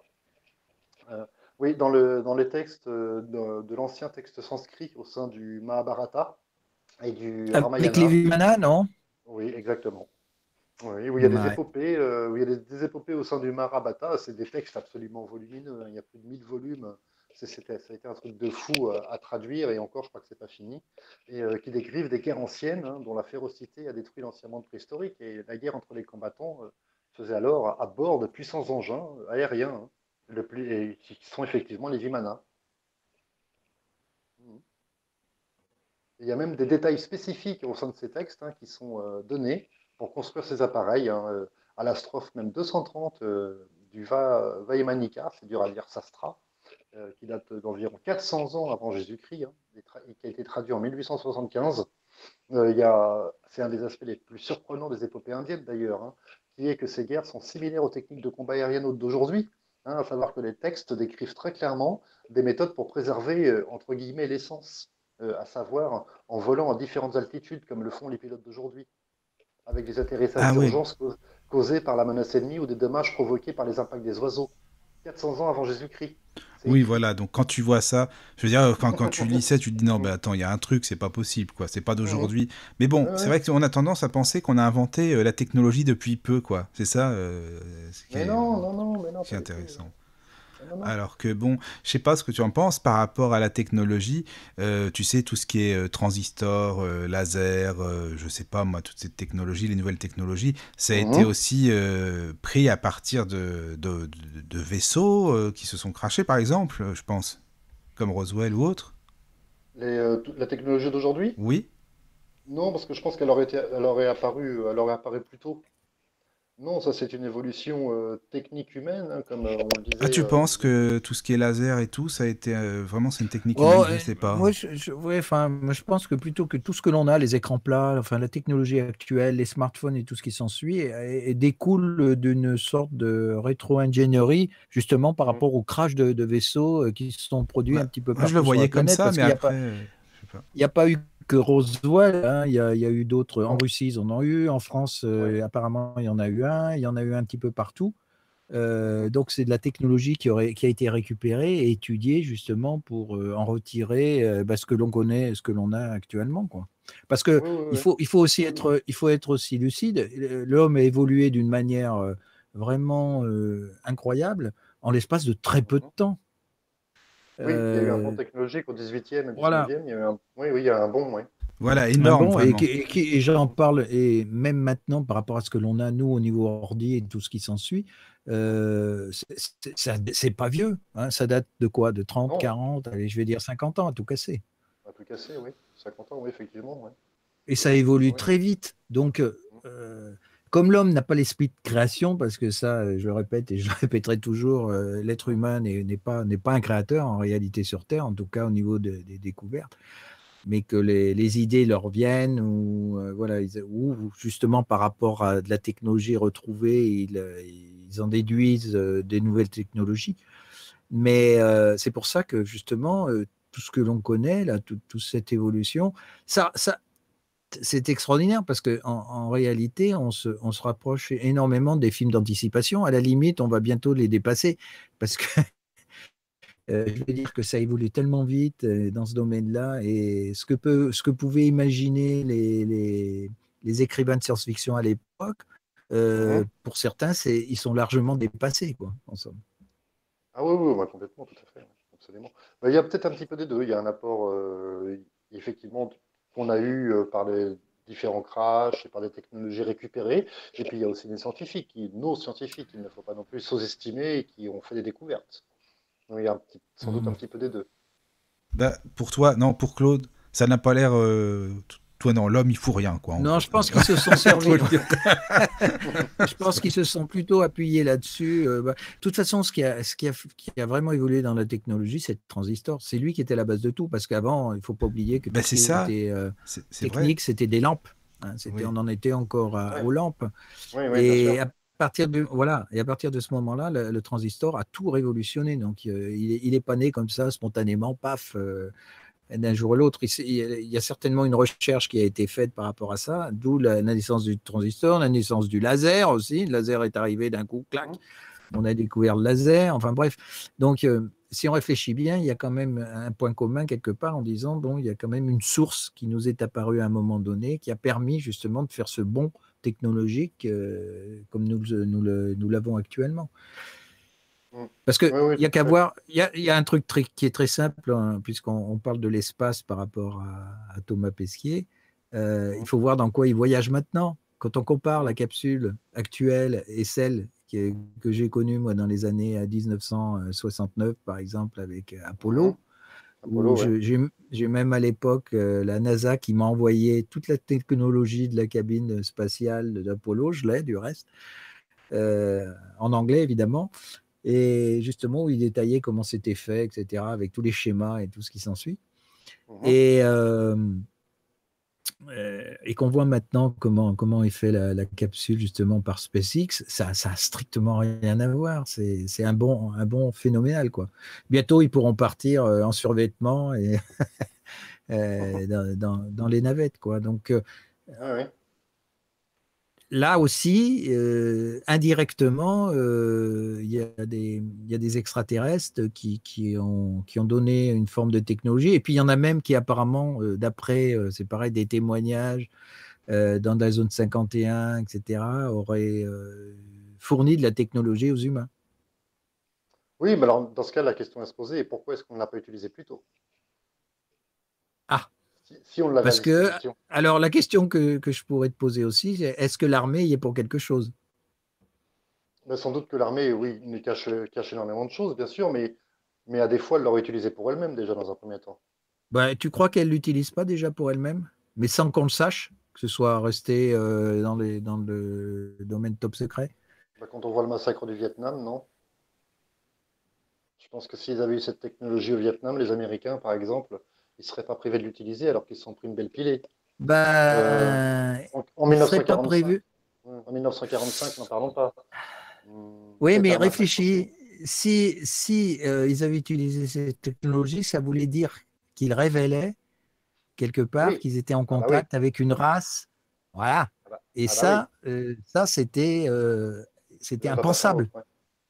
Mm. Donc, ils ont préféré conserver leur méthode traditionnelle plutôt que de faire une révélation de cette taille-là, parce que là, ça aurait vraiment changé la face du monde, hein, Mhm. obligatoirement. Oui, bien sûr, bah oui, bah oui. Enfin, bon, à savoir que ces engins, enfin ceux qui en tout cas qu'on appelle OVNI, ont manifestement une vitesse 100 fois plus rapide que les nôtres. Euh, voilà, on se dit que c'est Oui, dommage oui. de ne pas l'utiliser. Ça serait dommage, oui. Bon, après, tu as Ben des oui, c'est personnes dommage de qui. ne pas l'utiliser, mais Mais je oui, te c'est dis, c'est moi je dommage. pense si tu veux, il y a des gouvernements occultes qui empêchent justement ce type de révélation, ce type Oui, mais d'utilisation même quand des pour des raisons. scientifiques, même quand des scientifiques veulent en parler, ils se font rembarrer. Ah bah, regarde, tiens, Olivier, Ah tu bah, il y parlais de en a qui Jean-Pierre se font. Petit. La Euh, NASA, bah oui. c'est assez souvent Mhm. que des techniciens de la NASA qui ont commencé à divulguer certaines choses par rapport aux ovnis, justement, se sont fait virer, hein. Bah oui, Euh, Mhm. mais Mhm. oui. Bah regarde, même Tout à fait, Jean-Pierre ouais. Petit, que tu t'en parlais tout à l'heure, Olivier, Jean-Pierre Ouais. Petit, par les scientifiques, il est pas très bien vu, même pas du tout, en fait. Hein. ah ouais, Parce que, alors Ouais, que bah, lui est mhm. très. alors que lui, il est hyper calé là-dedans. Il a parlé de la MHD, il a parlé de plein de choses qui concernent les ovnis. Alors bon, bah on le prend un peu pour un Et illuminé, mais. il est très convaincu de l'existence des humites, Ah hein, oui. Ah entre bah lui, il est à fond parenthèses. les humides, oui. Ça, c'est autre chose, Mhm. oui. Donc voilà, déjà de ces races-là par rapport justement à la révélation. Bah, tiens, eux ont fait des révélations de leur technologie. Oui. Bah après, on y croit pas. Pourquoi c'est resté lettre morte justement? Pourquoi ça n'a pas été utilisé? Ça, c'est une bonne question. Pourquoi ça n'a pas été utilisé, effectivement? Moi, je pense que de toute façon, au niveau des secrets, même les gouvernements, j'oserais dire, ne sont même pas complètement responsables. Parce que je pense que à chaque président américain, par exemple, qui a voulu savoir quelque chose, on leur a dit non, c'est pas bon, on passe à autre chose, posez d'autres questions. On l'a vu d'ailleurs avec Trump il y a 2 ans, je crois, lors d'une interview où il commence à parler du sujet ovni extraterrestre et on voit son fils dans un coin de la pièce qui lui fait des grands signes, stop, stop, tais-toi. Et donc je pense qu'il y a un gouvernement dans le gouvernement et que même les présidents eux-mêmes, les chefs d'État ne savent pas. Et qu'il y a vraiment des men in black qui vraiment détiennent eux le secret avec des budgets occultes qui sont au-delà de l'État et qui eux savent. Et tu en parles dans ton livre justement de ces personnes-là, de ces Men in Black justement? Mais j'en parle tout à fait parce que les premiers men in black se sont révélés lors de l'affaire Roswell, hein, ces hommes. Oui. Mhm. Alors qu'on voit de façon assez comique dans le film avec Will Smith, hein, mais il y a une source, hein, effectivement, parce que de toute façon, quand on regarde Men in Black de Will Smith 1 et 2, en fait, c'est Roswell détaillé, si on regarde bien. Parce que tout, il n'y a que des allusions. Et les fermiers, il y a des hommes en costume noir et lunettes noires qui leur ont rendu visite en leur disant bah, si tu parles, c'est fini, quoi. On ne te revoit plus jamais. Donc, le Men in Black, c'est pas une légende, ils existent. Donc, ça a été repris de façon comique avec Will Smith, Men in Black 1 et 2. Mais en fait, 1 et 2, ce n'est que des allusions à Roswell, à ce qui s'est passé. Ils existent vraiment. Et c'est vraiment une société secrète, occulte, qui va vraiment au-delà de tous les chefs d'État. Oui, et puis quand il y a, comment il s'appelle, euh, Barack Obama aussi a été interrogé Aussi. là-dessus et Mhm, justement, voilà. Et c'est mhm, pareil, il a eu une réponse très évative à ce c'est ça. sujet-là. On disait, voilà, c'est pareil. Mais on sentait que Mhm, tout compte, par rapport à la question, ou disons par rapport à son attitude et à sa réponse, on sentait qu'il y avait mhm. quand même quelque chose, quoi. Oui, Mais oui, qu'il il y a n'avait quelque pas le chose, droit oui. d'en parler, quoi. Mais il Bon. n'a pas le droit. Et puis en plus, est-ce qu'il sait vraiment? Est-ce qu'on lui a donné les informations qu'il voulait vraiment avoir? On lui a peut-être donné 2, 3 grains de sel pour satisfaire sa curiosité, mais on lui a certainement pas tout dit. Certainement pas. Et on parle même du fait que Kennedy ait été assassiné pour ça, d'ailleurs. Oui, Parce qu'il posait trop de questions. parce qu'il posait trop de questions et il voulait faire même des révélations Hum, au hum, peuple américain, donc tout et à au fait. monde. Donc. Ouais, ouais, Donc, moi, absolument. je pense qu'il y a un organisme au-delà de la CIA, au-delà de tout ce qui est KGB, au-delà du FBI, qui est vraiment encore au-delà de tout ça, qui est vraiment occulte et qui vraiment possède le savoir et des financements. Je pense parce que Olivier, là, ce que tu dis par rapport à Kennedy, j'avais entendu la même chose, que justement, il voulait en savoir beaucoup et sur Mhm. les ovnis Oui, et le dire au peuple, évidemment que oui, ça passe pas. c'est Donc ça. ça, c'est sûr. Mm. Donc, bon, Oswald, c'était une couverture, hein, bien Oui, sûr. oui, bien sûr, c'était une couverture. Mhm. Il fallait bien On qu'il y en sait ait une tous, de oui. couverture de toute façon pour ça. Bah oui, là, il fallait bien un coupable, bien sûr. Oui, voilà, voilà, c'est ça. Mais je pense que c'est lié. Mhm. Oui, oui, oui, je pense aussi, oui. En tout Je cas, pense ça qu'il en n'est fait pas bon partie. pour un chef d'État, il tais-toi, dirige le pays, occupe-toi des finances et fais en sorte qu'il n'y ait pas beaucoup de chômeurs. Le reste, t'inquiète pas, on s'en Ça occupe. te concerne pas, quoi. Mm. C'est ça, C'est vrai. c'est ça. Et Et que ça devait justement, apporter, oui. Oui. Mhm. pour continuer un petit peu dans cette forme de révélation, il y a aussi lors des élections entre donc Donald Trump et puis Hillary Clinton, il y Mhm. a un astronaute américain qui avait envoyé un courrier, un mail qui a été récupéré par Wikileaks, Mhm. Mhm. justement, et où il expliquait qu'il prévenait la fameuse Hillary qu'il n'y avait pas intérêt à ce que les Américains ou un autre peuple déploient la guerre dans l'espace. Mhm. Et Oui, oui, bah, bien sûr, ça que, surprend, ouais. voilà, et qu'on était surveillé, que le moindre faux pas par rapport à ça, bah, disons que voilà, il y aurait une espèce de représailles, entre guillemets. Oui, bah voilà, c'est ça, c'est-à-dire il nous laisse jouer avec nos jouets, mais tant que ça va pas trop loin, oui. Voilà, Tout à tout fait. à fait. Mm. Mm. Mhm. Oui, j'en suis persuadé. Oui. Oui, moi aussi, ça c'est sûr. Oui. Et sans trop Mm. dévoiler de ton bouquin, alors qu'est-ce que Mhm. tu abordes encore, disons, dans ce sujet-là euh, disons, qu'on ne connaît pas obligatoirement, quoi. Donc, Bah, on connaît, si, qu'on connaît un petit peu, mais je le développe en expliquant le pourquoi du comment, à savoir quelle est aussi la responsabilité de la presse écrite, hein, également. Le pourquoi du religieux, bah, et oui, je l'ai expliqué tout à l'heure, c'est que bah, la fameuse soumission qu'on doit à la religion poserait évidemment un problème s'il y avait une révélation extraterrestre, mais je développe aussi beaucoup plus loin cette théorie, la responsabilité de la presse écrite, hein, parce que même les grands journaux, en fait, hein, n'ont pas la possibilité matérielle de recueillir eux-mêmes, c'est-à-dire par leurs journalistes, les informations dans un pays entier ou dans le monde entier, hein. Ce travail est effectué par les agences de presse grâce à un important réseau de correspondants. Donc les trois quarts des informations qui sont diffusées dans la presse écrite ou audiovisuelle proviennent des agences de presse, en fait, qui sont noyées dans un nouveau flou eux-mêmes. Et sans parler des directs, hein, qui entraînent un flux d'informations brutes pour le récepteur. Donc on noie le spectateur, le téléspectateur là-dedans, et hop, vas-y que je t'emballe tout ça dans un beau papier cadeau, personne n'a rien vu. Et voilà. Et puis aussi le fait de donner beaucoup d'informations. C'est une très bonne façon de désinformer aussi. et Bah, alors, c'est ça. justement, alors, c'est ça, et on voit la différence quand même, hein.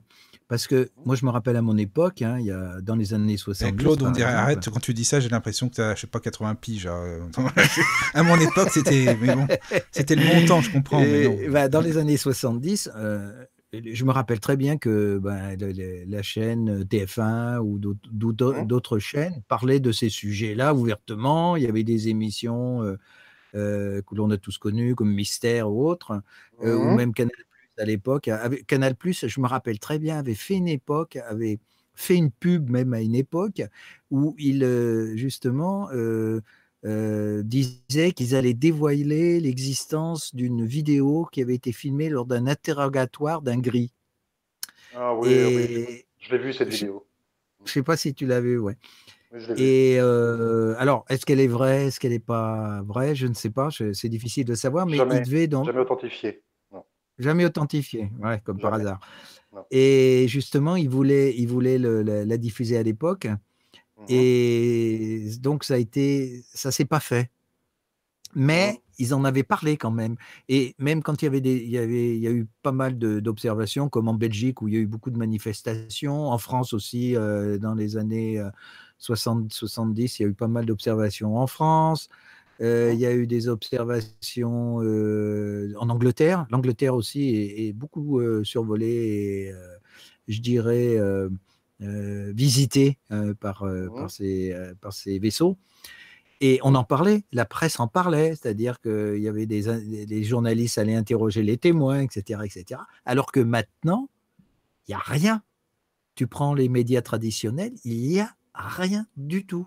Il n'y a y a rien, non, aucun non. témoignage, on entend rien, que ce soit la radio, que ce soit la télé, ils n'en parlent absolument plus. Alors qu'il y a autant de manifestations, hein, parce que combien il y a de personnes qui balancent sur les réseaux sociaux justement des vidéos d'objets qu'ils ont vus, qu'ils ont pu filmer avec les smartphones et autres. C'est ce que j'allais dire. Euh, voilà. Et c'est pour Alors ça que, qu'il n'y a plus rien.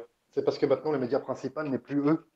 C'est que maintenant, voilà. les gens communiquent par eux-mêmes maintenant, par le caméscope, le smartphone, les échanges de posts, les échanges de vidéos. On n'a plus besoin d'eux maintenant pour avoir des révélations. Donc, Oui, effectivement, oui, tout à fait. Donc ça veut dire que oui, mais c'est dommage parce que les médias quand même ont un certain impact quand même au niveau de notre information, hein, même si les réseaux sociaux. énorme. Parce que c'est pareil, tout le monde n'a pas accès obligatoirement aux réseaux sociaux. Il y a une partie de la population quand même qui n'est pas au courant ou qui n'est pas, disons, un adepte de ce type d'utilisation et qui Mhm. fait que eh ben, il y a une partie de la population qui n'est pas éduquée, je dirais, entre guillemets, pour connaître ce genre de manifestations qui peuvent se produire dans différents pays, quoi. Mais moi, je dirais oui et non, c'est dommage. Parce que moi, c'est pas vraiment dommage, parce qu'il y a vraiment quelque chose qui m'a énormément déçu, parce qu'on était en pleine désinformation. Moi, j'y ai cru à l'époque. C'était en 1993. Il y avait un producteur londonien qui s'appelle Ray Santilli, et qui Ah prétendait oui, posséder le film d'une autopsie d'un extraterrestre qui aurait survécu au crash. Alors moi, je vois ça à la télé, je me dis, waouh, alors là, je scotche, super, pas question que je rate. Le 26 mars 95, il y a une dépêche de l'AFP qui évoque un film tourné il y a près de 50 ans et qui montre cette autopsie d'un extraterrestre après l'accident. Donc l'affaire Roswell revient à la une des médias, attention, c'est le buzz total, même si on n'employait pas ce mot à l'époque. Et voilà que le samedi 26 juin 95, le film entier est diffusé par TF1. Autant vous dire que j'ai scotché, j'ai regardé de tous mes yeux, grands ouverts. L'émission était animée par Jacques Pradel. Je regarde ça comme un fou. Sur le plateau, il y a le docteur Patrick Braun, qui est un chirurgien international à Paris, et qui déclare que selon lui, l'autopsie est bien réalisée sur un corps véritable, qui n'est pas non plus le corps d'un être humain mal formé. Le docteur Braun rajoute que qui est un expert judiciaire en odontologie légale et en anthropologie médico-légale aussi, hein, ainsi que le docteur Josiane Pujol qui était présente sur le plateau. Ils disent tous les deux, mais il n'y a aucun problème, il n'y a aucune pathologie connue de la médecine, ça ne peut pas expliquer la structure organique de ce corps autopsié dans le film, on ne comprend pas, c'est vraiment étrange. Alors là, moi, je suis complètement bouche bée devant ces affirmations, hein, je commence à y croire. Sauf que jusqu'au 7 avril 2007, quoi, où je déchante. Parce que la Warner Bros. Elle sort un reportage qui décrit l'histoire d'une fausse autopsie. Les effets spéciaux, en fait, ont été réalisés par Jeune Homme Fray, qui, selon le reportage, avait créé 12 ans plus tôt les créatures en latex remplies d'organes de moutons. Donc voilà. Donc oui et non. Moi, je dis tant mieux qu'on communique entre nous plutôt, quitte à avoir parfois des bêtises. Ce sera à nous de juger si c'est vrai ou pas, ou en tout cas les plus éclairés d'entre nous d'en prendre et d'en laisser. Mais alors face à ce genre de cas où vraiment là il y a eu une tromperie pendant des années, on y a tous cru et en fait c'était horrible quoi cette tromperie. C'était un trucage de la Warner. mais Oui, puis ça alors oui, décrédibilise alors tout le est-ce que monde en la plus. tromperie n'a pas été fait volontairement aussi pour justement démystifier un petit peu tout ça? Mais bien sûr que si, c'est ce que je disais tout à l'heure. Le meilleur moyen de désinformer, c'est de donner beaucoup d'informations. Et Ça, comme je l'explique dans le et livre, puis de jouer sur la peur aussi des gens. de jouer sur la peur et puis de dire oh, on vous montre une autopsie, regardez, vidéo choc, reportage choc, Jacques Pradel avec les effets spéciaux, la musique et tout. Et puis en 2007, on vous dit bah non, mais en fait, c'était un truc de la Warner. Mais c'est parfait pour décrédibiliser. On ne peut pas faire mieux. On ne peut pas faire mieux que ça. C'était super bien joué. Voilà. Donc moi, je dis tant mieux. Tant mieux qu'ils en parlent plus. Et qu'on se fasse nos idées par nous-mêmes et qu'on maintenant on ait les moyens d'échanger vidéos et autres par nous-mêmes. Bah, puis je veux dire, comme ça laisse aussi le champ libre à des spécialistes ou à des gens qui s'intéressent vraiment au sujet, quoi. C'est ça. Et moi aussi sur Et Facebook, puis, je suis Oui, pas un grand spécialiste, mais on m'envoie des trucs et je dis voilà. bon bah là ton truc, ouais, je dis peut-être, là, je dis non là ton truc c'est un insecte dans la lumière. Voilà. Donc voilà, c'est mieux comme ça je trouve. et ce que je trouve aussi de bien, tu vois, c'est le fait que ben, petit à petit, comme le Pentagone qui commence à ouvrir certaines vidéos, Mhm. justement, comme les pilotes de chasse. Hein. Maintenant, ils reconnaissent que des pilotes de chasse de l'armée de l'air américaine, justement, s'amusaient à poursuivre des vaisseaux spatiaux et essayer de les cadrer pour essayer de les suivre et C'est ça. d'essayer de les rattraper, ce qu'ils ne pouvaient pas faire, évidemment. Ah non. Mais voilà, et qu'il commence à y avoir des vidéos qui sont vraiment, alors là, authentifiées et réelles. Hein, donc, il n'y a pas de souci que le FBI ou la CIA commence à révéler aussi certains documents. Qu'en France, il y a certains aussi, certains témoignages OVNI ou autres qui ont été aussi révélés. Donc, ça veut dire que petit à petit, en Angleterre aussi, j'ai vu, donc ça veut dire que petit à petit, les pays commencent à libérer justement leurs archives secrètes sur la recherche, justement, l'étude de ces objets non identifiés. Quoi, ça. Absolument, je me repose beaucoup là-dessus aussi dans le livre, hein. Les pilotes, c'est quand même notre meilleur témoignage, qu'ils soient militaires ou Donc, civils. carrément, même les pilotes Euh, de ligne, hein, du reste. Hein, parce voilà, qu'il y en a... qu'ils soient militaires ou civils, c'est les meilleurs témoignages qu'on ait, hein. Et bon, autant au début, effectivement, et on peut comprendre pourquoi, surtout pour un pilote militaire qu'il ne parle pas, mais que maintenant il commence à parler. Pour un pilote civil, je prends le cas de Charles Duboc, par exemple, qui était un commandant de bord d'Air France, qui faisait un Nice-Londres. Il a observé un phénomène le 28 janvier 1994. Il a dit que ce qu'il a vu, ça ressemblait à rien de ce qu'il connaissait dans l'aéronautique. Euh, pour prendre un autre pilote qui, lui, est militaire, c'est le célèbre Jack Crane, hein, qui est un colonel aujourd'hui, mais à partir de 65, il a commencé à avoir des choses sur Mirage 3. Même maintenant, il est formateur pour les plus jeunes, mais c'est ce monsieur, vous l'avez sans doute vu à la télé, il a des grandes bacchantes blanches. Oui, oui, oui, oui, oui, oui. Il Voilà. pilotait du reste. Est-ce il Voilà. faisait partie de la patrouille de France, je crois, même à une époque, non? Oui, bien sûr, oui, oui, c'est une pointure, hein, bien sûr, tout Ouais, à ouais, fait. ouais, ouais. Ils volent sur Mhm. Mirage 3, sur F1, il fait partie du centre d'expérimentation aérienne de Mont-de-Marsan, donc il est carrément crédible, hein, ce monsieur. Et Ah oui, oui, et il puis a lui, vu. alors lui, il est totalement, enfin, il admet totalement le phénomène, hein. Il n'y a pas de souci Oui, par et rapport à puis il y a ça, autre quoi. chose Pour lui, aussi, c'est. et puis les radars des aéroports internationaux, ce sont des formidables preuves aussi. Voilà. Oui, et puis après, tu le disais aussi dans ton livre, on cherche des signaux d'ovnis par radio aussi. Il y a Mhm. et des ovnis aussi qui sont invisibles pour nous aussi. Oui, mais alors dans ce domaine, par contre, on est un petit peu encore comme des Fernand de Magellan ou des Christophe Colomb, hein. Il faut savoir que la radioastronomie a été inventée dans les années 30, donc c'est vraiment les balbutiements encore, hein. C'est vrai que si on envoie des signaux, que si on attend en retour et qu'on regarde la taille de notre univers, bah, il faut pas être trop pressé. Et moi, je me dis que Mais bah, si jamais il y a une réponse, on sera mort Ah bah au ça vu c'est des sûr. distances. C'est bah, vrai, oui. non, parce que si tu prends l'exemple des humides, c'est comme ça qu'ils sont arrivés sur Terre en 1953. Oh, mais après, Ils il faut se y croire sont. aussi. Enfin, je veux dire, Voilà, c'est oui, mais ça aussi. enfin, je pense que comme tu as Jean-Pierre Petit Enfin, oui. qui est vraiment dans le truc et qui, lui, a étudié ça vraiment à fond en tant que scientifique et autres, pour lui, c'est vraiment quelque chose Ah oui, oui, oui, c'est qui est sûr. vrai, quoi. Toi, je sais pas, Olivier, Et les donc, humides, et qu'est-ce que tu... eux, ils l'expliquent comme ça. Ils sont venus sur Terre parce qu'ils ont reçu des signaux radio. Donc, ils se sont promenés dans l'espace Mhm. et voilà, qui ont éveillé leur curiosité et ils ont envoyé un petit comité de 6 personnes, je crois, ils étaient au départ, hein, voilà, pour venir voir d'où ça venait, quoi, tout simplement. Oui, mais comme les signaux radio qu'on envoie hors de notre galaxie, à savoir à plus de 100 années-lumière, il faudrait attendre plusieurs millénaires avant d'avoir une réponse si on envoyait ne serait-ce qu'une sonde. Donc voilà, c'est ce qui me fait dire que on Oui, est vraiment qu'au balbutiement du contact, du oui, contact oui, ça, radio. je pense, ouais, oui, non, c'est très, très, très Alors, faible. une dernière question, puis je crois que moi j'aurais fait le tour. Mhm. Est-ce que tu admets qu'il peut y avoir sur Terre énormément de races qui sont présentes parmi les hommes? Ou Ah oui, même oui. pas parmi les hommes, je veux dire, qui habitent quelque part, peut-être en cachette, ou si tu veux, mais qui sont réellement Sur sur Terre, Terre, ou quoi, sur la qui planète. passent simplement aussi, hein, qui peuvent y rester un petit moment et repartir, etc.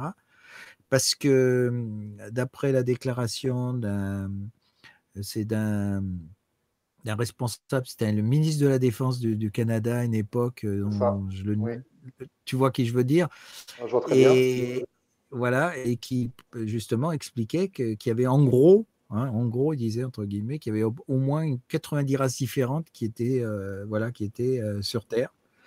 Et, Alors, et dans un de ses interviews, il expliquait pourquoi, justement, les gens croyaient que les ovnis nous attaquaient et qu'en réalité, il y a plusieurs avions de chasse, justement, qui étaient partis à la rescousse pour essayer de prendre en chasse ou de se rapprocher d'immenses vaisseaux spatiaux, hein, qui étaient presque des mhm, vaisseaux mères, en somme, et qui se crachaient. Et mhm, il expliquait qu'en réalité, ça venait tout simplement que ces avions, étant très fragiles, s'approchaient des champs électromagnétiques de l'engin et que ça les mettait en vibration, en résonance, et mhm. que bah, l'avion était pulvérisé, parti en petits morceaux, simplement, justement, en touchant ce champ électromagnétique. C'était dans une de ses conférences qu'il avait donnée, justement, à ce propos-là, et où il expliquait qu'effectivement, les ovnis étaient une réalité, qu'il y avait bien des races extraterrestres, etc., que les Américains étaient en contact avec, certains Américains haut placés étaient en contact avec certaines de ces races, etc. Donc, tu vois, c'est pareil, c'est pas quelque chose, c'est pas quelqu'un non plus je vais dire, de fantasque, quoi. C'est-à-dire que s'il se met à parler comme ça, il est à la retraite, donc il risque Mhm. plus rien. S'il se met à révéler justement tout ça, voilà, il y a vraiment quelque chose derrière. Tu sais, il y a pas de fumée sans feu, hein, quelque part. Je sais pas, toi, Olivier, Alors, qu'est-ce que tu en penses? alors, je n'ai pas vu cette conférence, mais je connais ce monsieur, puisque effectivement, moi, j'ai vu ses déclarations au G8, ni plus ni moins, où effectivement l'ancien ministre de la Défense du Canada disait que la vie extraterrestre non seulement existait, mais qu'il fallait la prendre en considération, que c'était un fait réel et établi. Et il a dit tout ça devant tous les chefs d'État du G8, hein, clairement. Donc il a été très clair sur le sujet.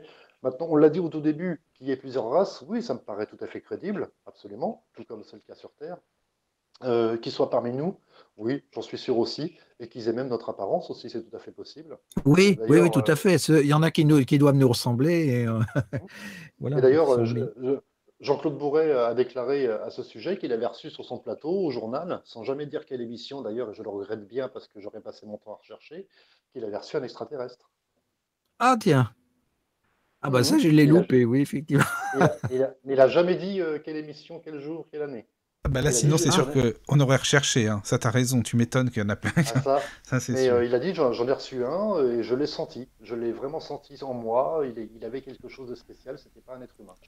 D'accord. oui, oui, Mais lui, d'accord. Jean-Claude Bourré, il est à fond là-dedans aussi, hein. Faut dire. Ah bah oui, Mais oui, oui. Puis là, oui, oui. une Oui. anecdote, c'est, tu sais que je me suis heurté à Jean-Claude Bourré, justement, à une Ah oui. époque ouais, ouais, c'était à l'époque où je faisais un stage, donc c'était en 1976 ou 77, Mhm. et il donnait une conférence, justement, à Grenoble, Ouais. à cette époque-là, et il parlait justement sur Adamski, donc ça m'avait intéressé, et j'étais allé le Ah voir, ouais. et je me suis pris de gueule avec lui, justement par rapport à cette histoire d'Adamski, justement, parce que Mhm.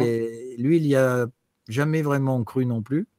Non, moi non plus, non. Et je sais pas, moi, ça me paraissait quand même évident parce que ces histoires enfin, ces Vénusiens, donc des blonds aux yeux bleus, grands comme ça, il y a beaucoup de personnes, de témoignages justement, de personnes qui les ont vus, qui les ont croisés. Orton, il l'appelait même. Ouais. Orton le Vénusien. Et, hmm. Mhm. Mhm. Et la soucoupe qui, soi-disant, était fabriquée, parce que ça a beaucoup été dénigré, effectivement, comme le vaisseau mère, parce que c'est un des premiers qui a parlé des vaisseaux mères, qui a montré des photos avec ce vaisseau mère. Et ces vaisseaux mères existent réellement. Il y a même des vaisseaux qui ont été pris en photo, justement, près du Soleil, avec le fameux stéréo, là, le satellite, qui filme, enfin les satellites, puisqu'ils sont deux, qui filment le Soleil pour suivre son évolution. Et justement, il y a des vidéos extraordinaires où on voit des ovnis qui ont pratiquement la taille d'une planète, quoi, qui passent au-dessus à la surface du Soleil et qui sont très Mhm. proches du Soleil. Donc déjà, Mhm. ça fout en l'air beaucoup de choses parce que nous, on se dit, Ouais. bah, si on va sur le Soleil, ça va nous griller, etc., etc. Et voilà. Et ce que je veux dire, c'est que son ovni aussi a été vu, a été photographié par d'autres personnes ailleurs sur la planète. Donc, moi, j'ai toujours eu un doute par rapport à ça. Et c'est pour ça on était en bisbille, justement, pendant la conférence et la discussion par rapport à ça. Moi, j'étais plus pour lui et que lui était plus contre lui, justement. Et la question qu'on se posait, justement, c'est pourquoi il avait été mis au cimetière d'Arlington, alors que c'était un simple vendeur de hamburgers, etc., quoi. Oui, Tu vois? mais moi je suis effectivement plutôt du côté de Jean-Claude Bourret concernant Adamski parce que il s'est quand même beaucoup contredit de nombreuses fois, hein, à savoir que c'était Alors, un mystificateur habile en fait, voilà. hein. Alors, est-ce qu'après, il n'a pas enjolivé par rapport à l'expérience qu'il a vécue? Ça, c'est fort possible, hein, je ne dénigre pas. Mais je pense qu'il y a quand même un fond, quelque part. Ouais, parce qu'il a quand même dit qu'il avait décrit les ceintures de Van Allen, ce qui est absolument faux, puisque dans son livre Inside the Spaceships, il a simplement parlé d'une zone de pollution radioactive artificielle consécutive à nos essais nucléaires qui auraient entouré la Terre. Il n'a jamais parlé de la ceinture de Van Allen. Ça, déjà, premier Ah point. oui, il y a ça aussi. Et sa Ouais, rencontre ouais. avec le pape aussi, c'est complètement, c'est une élucubration Ouais, totale. moi, j'adhère pas non plus, je Euh, t'avoue, là-dessus, c'est pareil. Bah, dans ce cas-là, alors que Raël aussi, c'est un mec ouais, qui est super avec ses ovnis. Si on va par là, voilà. enfin, Alors que quand il parle de sa rencontre avec le pape était agonisant sur son lit de mort au même moment. oui, Donc voilà, bah, j'ai du mal avec ce personnage. oui, oui, oui, je comprends, je comprends.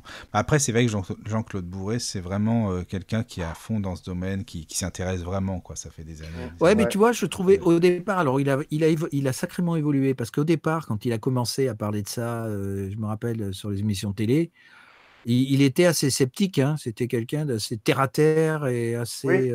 oui, c'est vrai.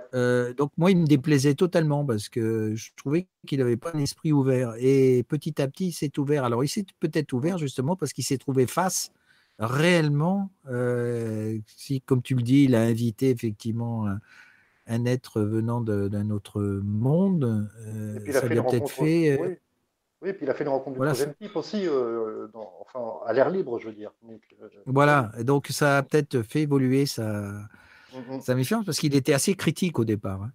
Oui, oui, tout à fait. Bah, il était cartésien, journaliste, hein, normal, Ah oui, totalement, hein, totalement. normal. Mais effectivement, Mm. quand on en rencontre un, après, on peut difficilement faire autrement. Mm. Absolument.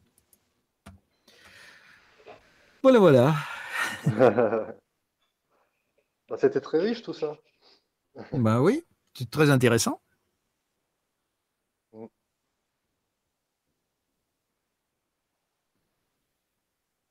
Et Mhm. tiens, ben, pendant que j'y suis, tiens, pendant Ah, la vas-y, dernière Claude. question Mhm. pour toi, justement, dans le Jean Biguer, hein, que j'ai connu. Alors, Jean Biguer, je l'ai connu parce qu'à une époque, dans ma région, il faisait si tu veux, une sorte de réunion, un petit peu Mhm. de science-fiction. Voilà, à l'époque, c'était un festival sur la science-fiction. Et en Mhm. même temps, ils invitaient donc des personnes, puisque j'ai rencontré les frères Bogdanov à l'époque Mhm. où ils sortaient leur bouquin, qui m'ont même dédicacé, qui s'appelait Les deux cerveaux, je crois. Mhm. Et c'est à la même époque où il y a dans une autre commune où justement Jean Méguer faisait donc une conférence sur ce qu'il a vécu, puisque il a eu un terrible accident. Il Mhm. était un petit morceau. Et justement, euh, pendant qu'il était dans cet état-là, donc pendant son accident en somme, il s'est trouvé confronté à un extraterrestre, mais il ne le percevait pas sur le plan physique. Mhm. Il le percevait sur le plan, je dirais, spirituel, si on peut dire, entre guillemets, c'est-à-dire Mhm. il lui apparaissait un peu comme une entité, un peu comme une émanation, comme un fantôme, si tu veux. Mhm. Donc, ça veut dire que là aussi, il y a des êtres qui se servent de certaines dimensions pour se manifester. Oui, tout à fait, mais de toute façon, c'est ce que racontent la plupart des abductés ou de ceux qui ont subi une expérience sur eux-mêmes, à savoir qu'ils ont un vague souvenir, en fait, hein. Tout est flou, tout est flou. Donc, qu'est-ce qu'ils ont? Moi, je pense qu'ils ont peut-être, ils procèdent par une perturbation de l'état de conscience. Donc un déplacement du champ de conscience, en gros, si. Mais je pense complètement pour que non seulement on ne se révolte pas, mais peut-être aussi pour qu'il n'y ait pas un traumatisme également. Donc je pense qu'il perturbe complètement notre champ de conscience pour que, à chaque fois, mais personne n'est capable de raconter avec précision tous les détails. C'est très flou, Parce c'est que très... pour en revenir à ce que, voilà, personne et c'est vrai que encore ça dépend desquels, mais pour en revenir à Pierre Monet aussi, qui était un contacté. Mhm. Quand je lui avais écrit, justement, je lui avais posé la question, lui demandant de quelle manière il avait été contacté, parce qu'à l'époque, ça m'a paru, enfin, par rapport à ce que je connais maintenant, je comprends tout à fait ce qui s'était passé, mais à l'époque, Mhm. ça me paraissait incongru, quoi. Disons que voilà, parce que lui, il expliquait que ces contacts qu'il avait se passaient de cette manière-là, c'est-à-dire qu'il était chez lui, il ne bougeait pas. Il était Mhm. toujours, il était mis dans un état un petit peu de catalepsie et que Mhm. c'était, en somme, il disait, c'était mon esprit ou mon âme qui partait et il se retrouvait à ce moment-là dans le vaisseau spatial et en contact justement avec ces fameux extraterrestres. Oui, mais Mais c'est les fameuses physiquement, eaux. Ouais. Ouais. voilà, si tu veux, physiquement, il était toujours présent dans sa maison, en somme, dans son lieu. Mhm. Alors, ce qui aurait été intéressant, c'est de savoir comment ça se passait, s'il était dans une espèce de catalepsie ou autre, voilà. Mais lui vivait tout à fait ses expériences et ses contacts et son initiation, entre guillemets, parce qu'il lui donnait pas mal d'informations. Euh, et ils en parlaient, justement, il en parlait de cette manière-là. C'est-à-dire que ces contacts se faisaient de cette façon-là. Et il y a un très bel article, justement, qui est paru sur Internet. J'ai gardé le lien sur le site qui s'appelle éveillhomme.com. Et Ah ouais, je connais justement, Evayum. Ouais. voilà, il y a un article du 11 janvier 2019 qui parle de lui, parce que je le recherchais, étant donné que son nom me disait, je connaissais son nom, mais c'est vrai que ça faisait, ça faisait pas mal de temps déjà. Et il Mhm. parle justement voilà, il a été contacté en 1951. Et c'est différentes reprises à partir des années 70. Et c'est dans ces années-là, justement, où j'ai entendu parler de lui et que je l'ai contacté à cette époque-là. Oui, bah là, on se rapproche Et effectivement du paranormal, à savoir des OBE, des sorties de corps. Et voilà. Oui, ça me oui, fait penser à c'est à peu près ça. le même phénomène, effectivement. Tu Oui. Oui, vois, oui, c'est voilà, vrai. et tu vois que c'est un lien, par rapport à ça, C'est un qui lien, fait que oui. si tu fais un bouquin en plus sur tout ce qui est paranormal, tu vas Ouais. obligatoirement à un moment donné basculer aussi, revenir sur le côté, je vais dire, galactique, extraterrestre, hein, obligatoirement. Ah bah dimensionnel, oui, ça je suis obligé, oui, effectivement. Ouais. Parce que là, apparemment, il était en contact, d'après ce que je lis, avec des êtres de Vega, hein, donc voilà. Mhm. Euh, Bien, hyper- je ne doute pas, mais c'est plausible. Bah, de toute façon, ils peuvent, à partir du moment où ils ont une intelligence et une technologie supérieure, oui, ça me paraît tout à fait faisable et plausible de modifier nos consciences et nos perceptions. Tout à Oui, fait, je de pense pouvoir nous aussi, oui. contacter dans le monde du rêve, parce qu'il y a certains humains Mhm. qui ont été contactés aussi de cette Ça manière-là, hein, aussi, dans le oui. monde du Le rêve, monde de l'astral ou du rêve, et enfin. qui peuvent être, voilà, et qui peuvent être contactés, comme je le disais tout à l'heure, du côté paranormal, pour les médiums, par exemple, ou autres, Oui, bah, le qui rêve se est une servent de approche cette. de l'hypnose, donc oui, tout à fait. Mhm. Mhm. Voilà. Mhm. Absolument, on est d'accord. Voilà, voilà. Voilà. Bah, je sais pas, Olivier, si tu as des choses à rajouter, n'hésite pas, hein, évidemment. Moi, je conseille aux auditeurs, évidemment, d'acheter ton livre, Les Lueurs Célestes, qui Merci. va sortir donc Mhm. dans 2 semaines, hein, c'est ça. Oui, là, aujourd'hui, ça va être Parce que là, ils difficile. Il pourront pas faut attendre aujourd'hui, qu'il mais sorte. attendez 2 semaines. Entre le 10 et le 15 mai, difficile de donner une date précise. Ouais. D'accord. Bon, mais Mhm. en tout cas, il va sortir bientôt, voilà, ça c'est bien. Très bientôt, absolument. C'est ça. Non, mais Voilà, c'était ben... parfait, on a été très complet, je trouve. Oui, oui, oui, c'est intéressant. Bon, Et je pense qu'on a fait le tour, oui, sans trop dévoiler ton bouquin, oui, c'est justement, pas le heureusement. but non Non, plus. pas du tout. Donc, Non, non. voilà. Non, non, c'est bien. Il y a tellement de sujets à aborder sur le phénomène OVNI, c'est vrai qu'on n'aurait pas Oh là, fini. oui. C'est vrai, on pourrait en parler pendant des heures. Voilà. Mais c'était vraiment intéressant. En tout cas, merci beaucoup, hein, Olivier. Bah, c'est moi qui vous remercie.